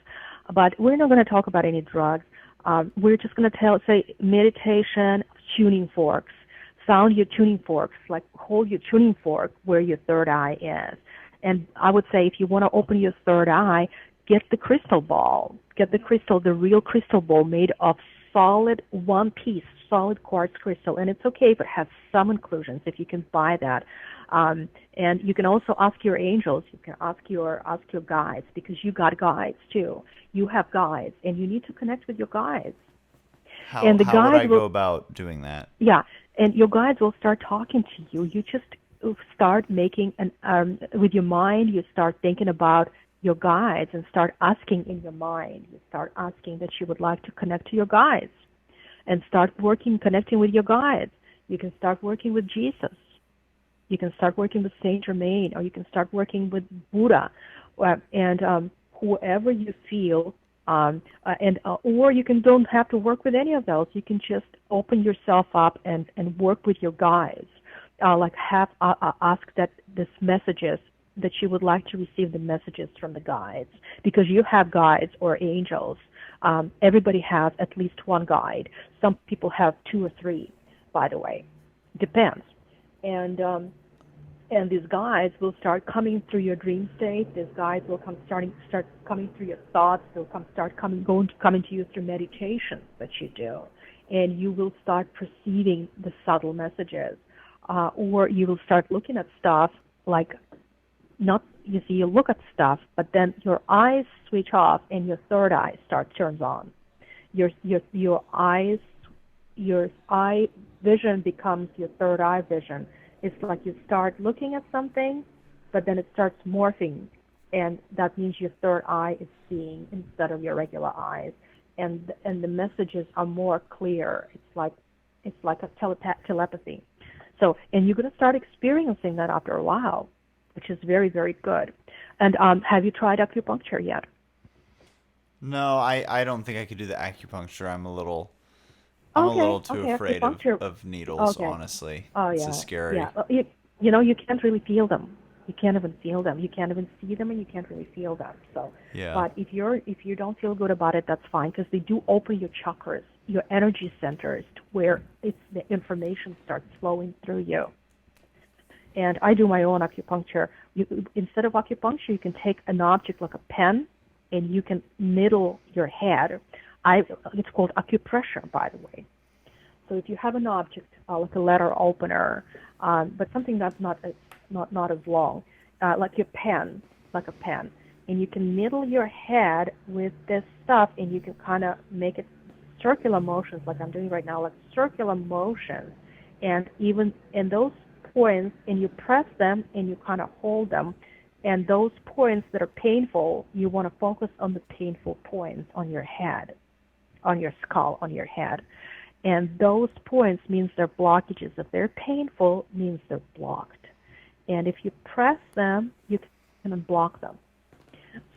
So the information starts flowing through you. The light, the electricity starts flowing, because it's all electric. The body is all made of electricity. It's electrical impulses going through, and that's how it's animated, through electricity. The electricity animates the body. Mm-hmm. Yeah, I mean, I think the Moldavite is also helping with this. Oh, Moldavite's helping great the deal. flow, right? Yeah. I mean, you mentioned guides, and I mean, I have, in the past, I feel like I've heard a voice or voices, Well, there you go. and it's definitely gotten more intense since I got the Good. Moldavite. I'm glad. Yeah, I'll That's hear, right. I'll hear people talking to me, just when I'm Okay. sitting alone, even, and Good. Well, it's then you see, that's good. And you just ask them, if they're guides, ask them to talk to your guides. Ask in your head that you would talk to your guides. And ask, or if you lie in the bed, a lot of times, if you have like an amethyst crystal or an andara crystal or any crystal, put a crystal on your third eye and lie there with your closed eyes and start making this conversation with yourself in your head. And you will start seeing in your head, you will start seeing the scenes. Or you can even see your guide. Ask to see your guide's face, and it'll show you. It'll flash in front of you. Ask them to see, show me what I need to see now. Show me what I need to know. Tell me what I need to know. Show me what I need to see. It'll show you what you need to see. And you will know what it's all about. Because you will know telepathically, you will know what you're being showed.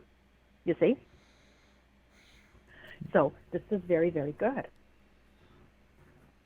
okay. That's comforting to know. Yeah. So you're not alone. You see, you're never alone. People think, oh, I'm alone. No, you're never alone. There's that subconscious. There's always that part that's with you, present with you throughout. When you sleep, you give the permission of your subconscious to do the breathing for you. See, when you sleep, you're not aware of your physical body, but you're still breathing. Who is controlling that? Who is controlling that? William is not controlling that. William gave control to another part of you, your subconscious, and that part is in charge of William. And that part is in charge of breathing and in charge of all these chemical processes that you're not even aware of running in your body to maintain life. And any stimuli, like you're sleeping, but if there's somebody trying to break into your house, that part will tell you and wake you up. That part will make it so you hear something and then you wake up. So it's that part that puts you on notice. So that part is always present with you. Even though we can't see it and we always think we're alone, you're never alone. Not for a split second. That part is always there. And that part is there right now. It's that part that's feeding the answers to all these questions that are coming through the cards. So, and of course, besides that part, you're connected to your guides through that part. That part can open up and show you the whole movie. It can show you like a movie. It can open up a portal. It's like a portal, and you can see through that portal. And I've seen through that portal. It's pretty interesting. You see very interesting things from that portal, and you can look at it like you're looking at something, or you're looking at another person, and it'll look like you're looking at a movie screen. You're looking at it with your eyes. You're in a conscious state. You're looking, and you're seeing what's playing there in that window. And it's a round window, William. When you see it, it's like a round window in the middle of nowhere, in the middle of just nowhere. And you see images, and you see it playing like a movie, and it all makes sense because it's that other part now is in the foreground, and it's present, and it's telling you and showing you and making you hear and see and understand. So, yeah, so it's very, very good. Anyways, yeah, we've been reading for a while, so do you have another question before we go? Yeah. One Okay. last one, I think. All right, all right.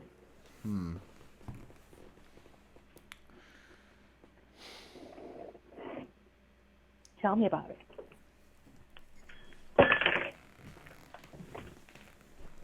It just feels like I've gotten a lot of pretty dark readings tonight, I think, or at least just not what I William, was none of hoping these readings, for. listen, William, none of these readings are dark.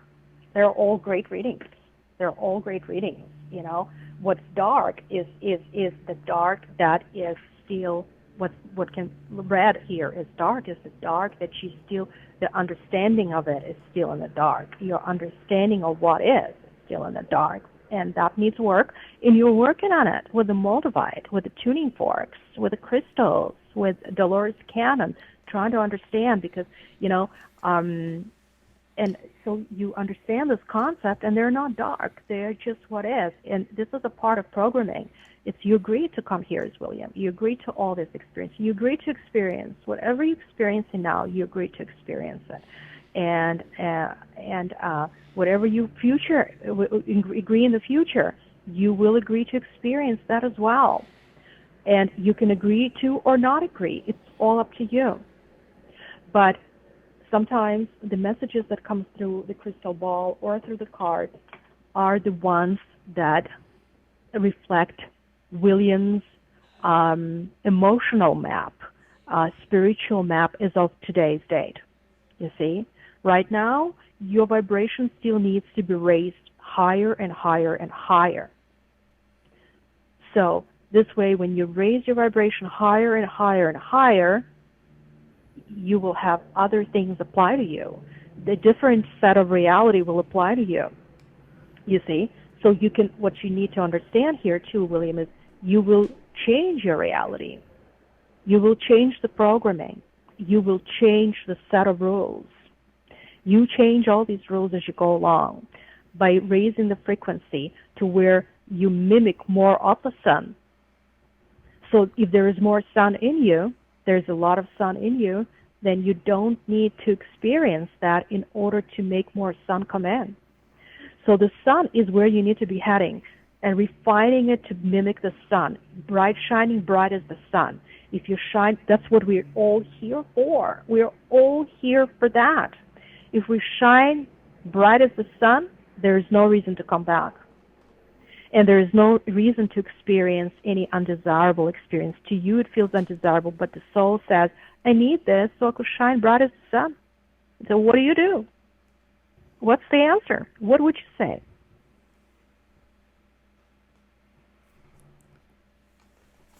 I mean, I think I would just have to take the experience as it is and know that it's valuable. Yeah, you see, that's what it tells me. It's exactly what it is. It says what it tells me. You have not really done your homework, William, very much, as I would hope you did. You did not listen to Dolores Cannon. You need to listen to Dolores Cannon on YouTube. This will help you greatly to understand and to put things in perspective, because Dolores, who designed quantum hypnosis technique and worked with many clients who brought the messages back from the hypnotic state, they say there is no good or bad. It just is. There are no bad experiences. It's neither good nor bad. It's all learning. It's all learning, and it's all are equally important lessons. You know? All are equally important lessons. So I would start with reading, looking at Dolores Cannon on YouTube and what she has to say. Watch all of her videos. They're 100% important. Your understanding of yourself will change. You will want those experiences. You will want the harder ones, because you'll be sick and tired of getting all these pretty little nothings.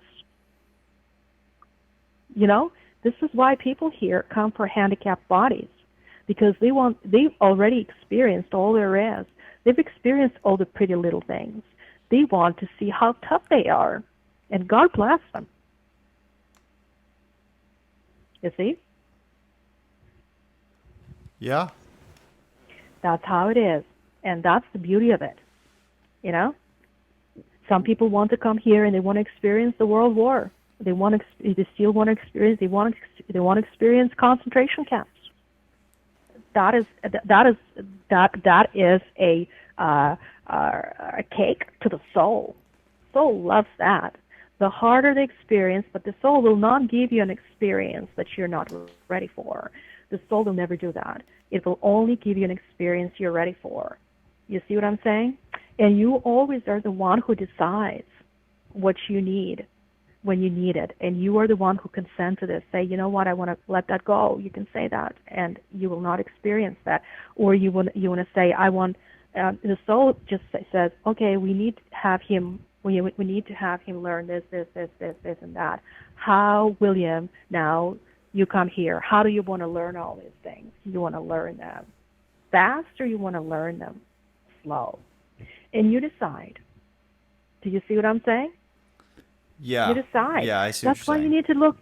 Because you see, I'm just preaching to the choir, but you need to listen to the Dolores canon. She will tell Yeah. you. Don't take Yeah. it from me. Take it from her who did thousands and thousands of sessions, and she wrote 20 books, and she's famous throughout the world. See what she has to say to you. She will tell you a lot of those things that we cannot cover during these sessions, and certain things that will resonate with you a lot. You know, we all come here for something. You came here for William. You came here for something that you needed to put William through something that he needed to learn. So William is here for something. He is here for a purpose. He is here for a mission. He is here to learn lessons that your soul thinks William, and you consented to all those lessons.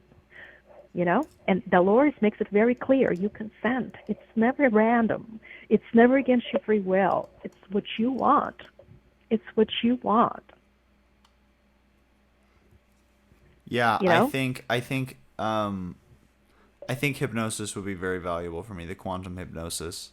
Oh my goodness, I cannot even tell you how valuable this would be for you. But you need to be ready for Yeah. quantum hypnosis. Is that, I You mean, really is that, need to be truly ready. is that something that you do? You know, it's something that I know how to do. I haven't been doing this with clients. I'm just kind of not doing it right now. I'm just so busy doing so many other things. So it's not my main focus right now. But yes, I'm qualified and certified. But there are many practitioners you can reach out to who are doing it right now.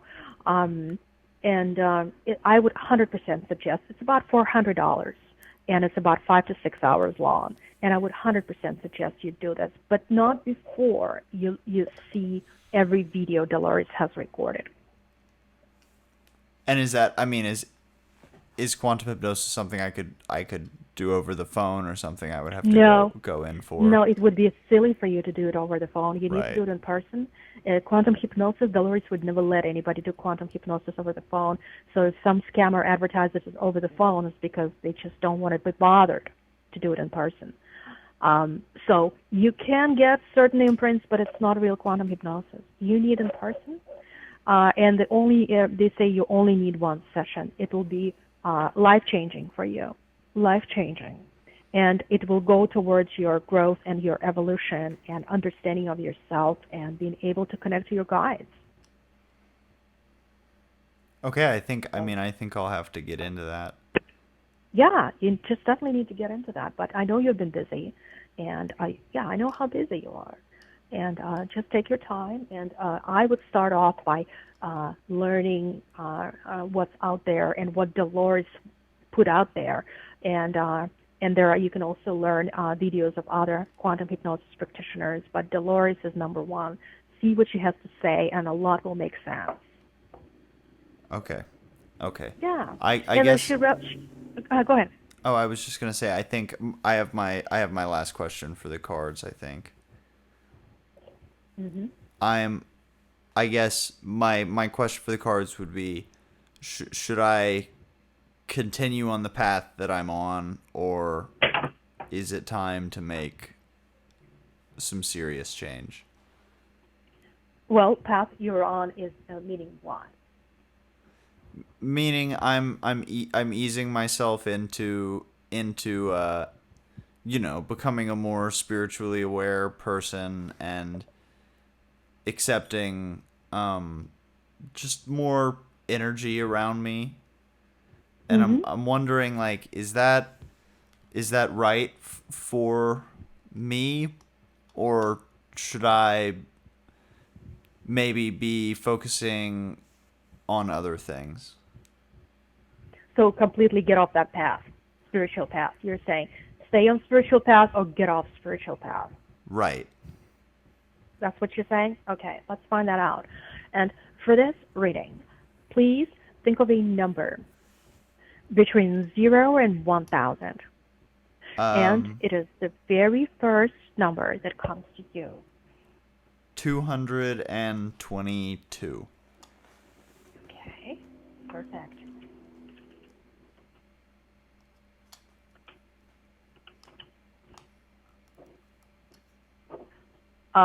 So the first card in this reading is 26, and it's strife. You're asking about strife because you're struggling. To the Emperor, now you feel like you're an Emperor. It's an Emperor you show. Lovers, it's you and your soul. Lovers is you and your soul, okay? You're an Emperor. As William, you're an Emperor. Lovers is between you and your soul. And then 6 and 4. And then there's a Hangman to the Lovers. Okay, strife to the Emperor, Hangman to the Lovers, and Hangman to strife. So the Hangman to strife. So basically you are hung here. Okay, so let's take a look at something here. So 38. So abundance to the Emperor, Hangman to the Lovers, and Hangman to strife. I see. Okay, so let me take a look here. 26 plus 4 equals 30 equals 12 plus 6 equals 18. Okay, reason equals moon, and Empress equals hermit. Okay, Empress equals hermit. Okay, well, basically, the tarot is saying what you're experiencing is not out of the realm of the inordinary. What you're experiencing is well within the norm. Because people, when they take up something new and something as significant as this, they always struggle at first, to struggle to stay on the path. You're not the first, and you're certainly not the last. But you're on a spiritual journey right now, William, but you come up as an emperor. Or in the question that you ask, you come up as an emperor who you want it all. You want it all now. You want everything to work and to make sense, and you want everything. You want it on a silver platter, basically. And then Hangman to the Lovers. It says it's not delivered on a silver platter. It's not delivered like that. You have to work on it. It's hard work. And Hangman to strife. So the tarot is basically saying it's all up to you. The tarot is living it all like that. It's up to you, William. What do you choose? You know why? It is because it is part of your lessons. You see, it's part of your free will, William, again. Just like you choose to incarnate as William, you have to choose if you stay on your path or not. It's up to you. It's your call. And that is a lesson in itself. Your soul wants you to make that decision without being affected by the burden of knowing what is right or what is wrong for you. You have to decide. You have to decide this is William. And that is the free will. And that is the beauty of the free will. And this is why you incarnated on a planet where there is a free will. You can choose and decide. Some planets don't have free will. There's no free will. Here you have free will. You have to choose this. And you have, and this will be entered in the record as something that you chose. It has to be entered like that. It has to be chosen by you. Not even the tarot can interfere with that choice. Do you see what I'm saying? So reason equals moon, Empress equals hermit. So basically, the tarot says it lies within your choice. So you assert yourself. You search yourself and you make that choice. And that will be a groundbreaking choice, whichever way you choose. And it's going to be okay to choose not to stay on the path. It's going to be okay, just as okay for your soul not to choose on your path, or stay on the path, because you will still end up,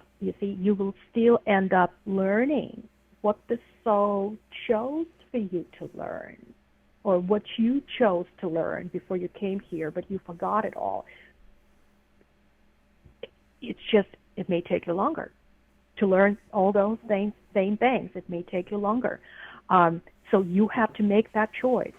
What do you want? You see how that is the beauty of it. The free will is the beautiful thing. What do you want? What does William want? What do you believe you want? What do you believe you are? What do you make out of all this? You know? So you see how beautiful it is? Yeah. No, I do. Yeah. I do. I see it. Yeah, I know you do. I know you do. I can hear it in your voice. So you have to really go into a deep meditation and find the answer there. All right. Okay. And on this note, William, I wish you a good evening. I hope we read again, and let me know how things go. Thank you, as always, Polina. Thank you, darling. It's been a real Always pleasure.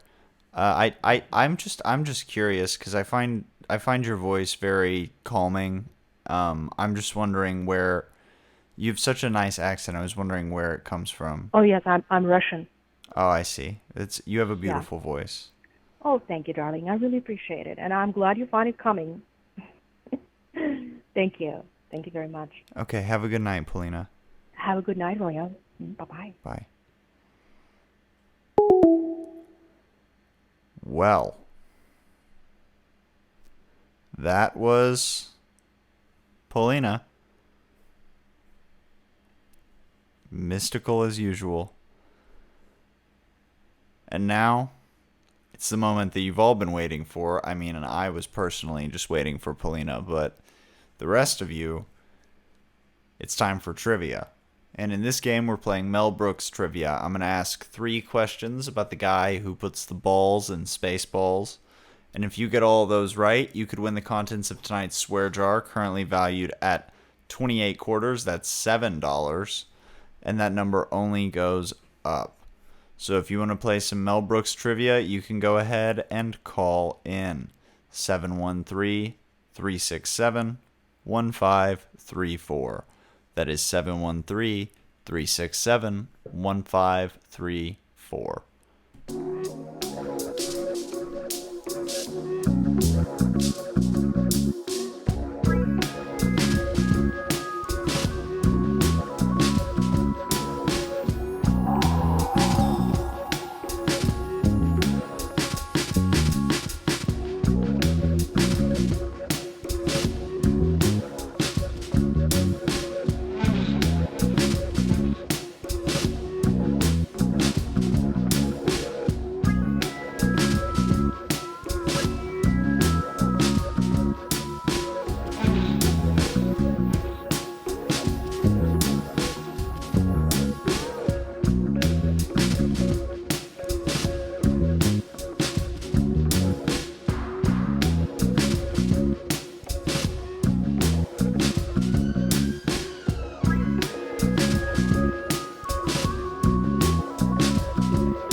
I don't know if I'm going to be putting on this headset again.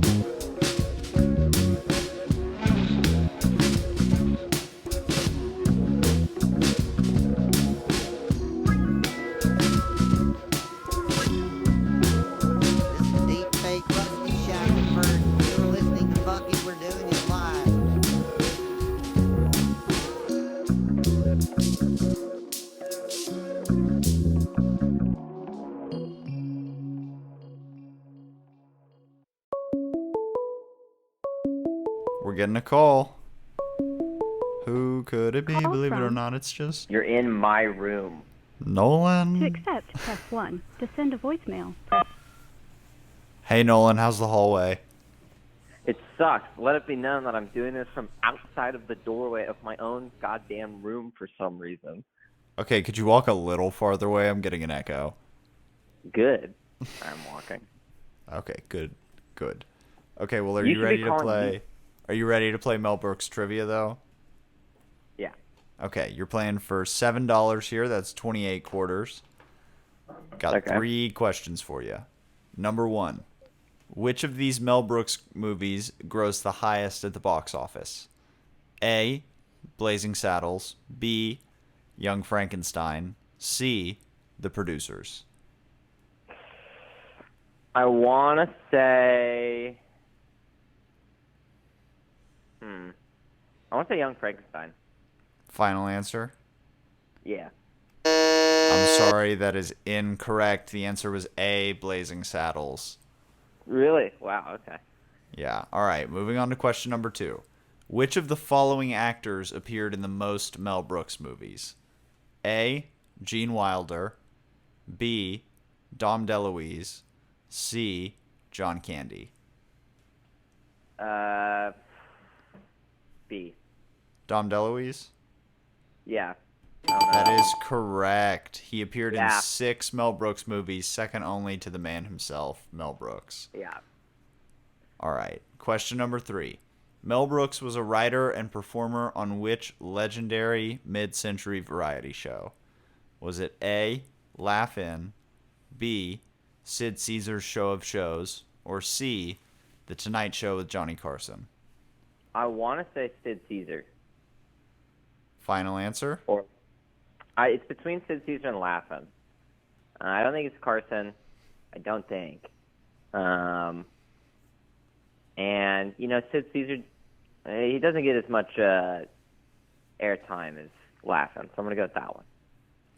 That is correct. Mel Brooks and Carl Reiner both got their start on Sid Caesar's Show of Shows. So you got 2 of 3 questions right. You can shout out your Venmo to the audience here, or your PayPal, Zelle, Cash App. I'm not going to do that. Mobile banking of choice. You can give us your social if you want. Social security number, that is. Actually, you know what you could give me? Could you pass me maybe a pencil or something from my room, to me? Just bring something out there. From my room, bring it out when you come out. Just a pencil? Anything. Okay. Anything. No, actually, make it something special. Okay, I'll bring you a pencil. No, not a pencil. Actually, you can bring me anything but a pencil. Okay. I can handle that. Anything. Okay, I'm going to hang up. You tell the people. Okay. All right. All right, bye, Nolan. I'm bringing Nolan a pair of tweezers that I found next to his pencils. Okay. Well, guys, that's all we have for you tonight. Thanks for calling in, Nolan, and playing Mel Brooks Trivia. Our swear jar remains at 28 quarters. That's $7 exactly. You can join us next week when we talk about the new Jordan Peele movie, Nope. It's coming out next week. I think it has an excellent chance at taking the movie title belt from, after a controversial debate today, not Marcel the Shell, but the movie title belt has been returned to Jackass 4. So we'll have to see if Nope can beat that out next week.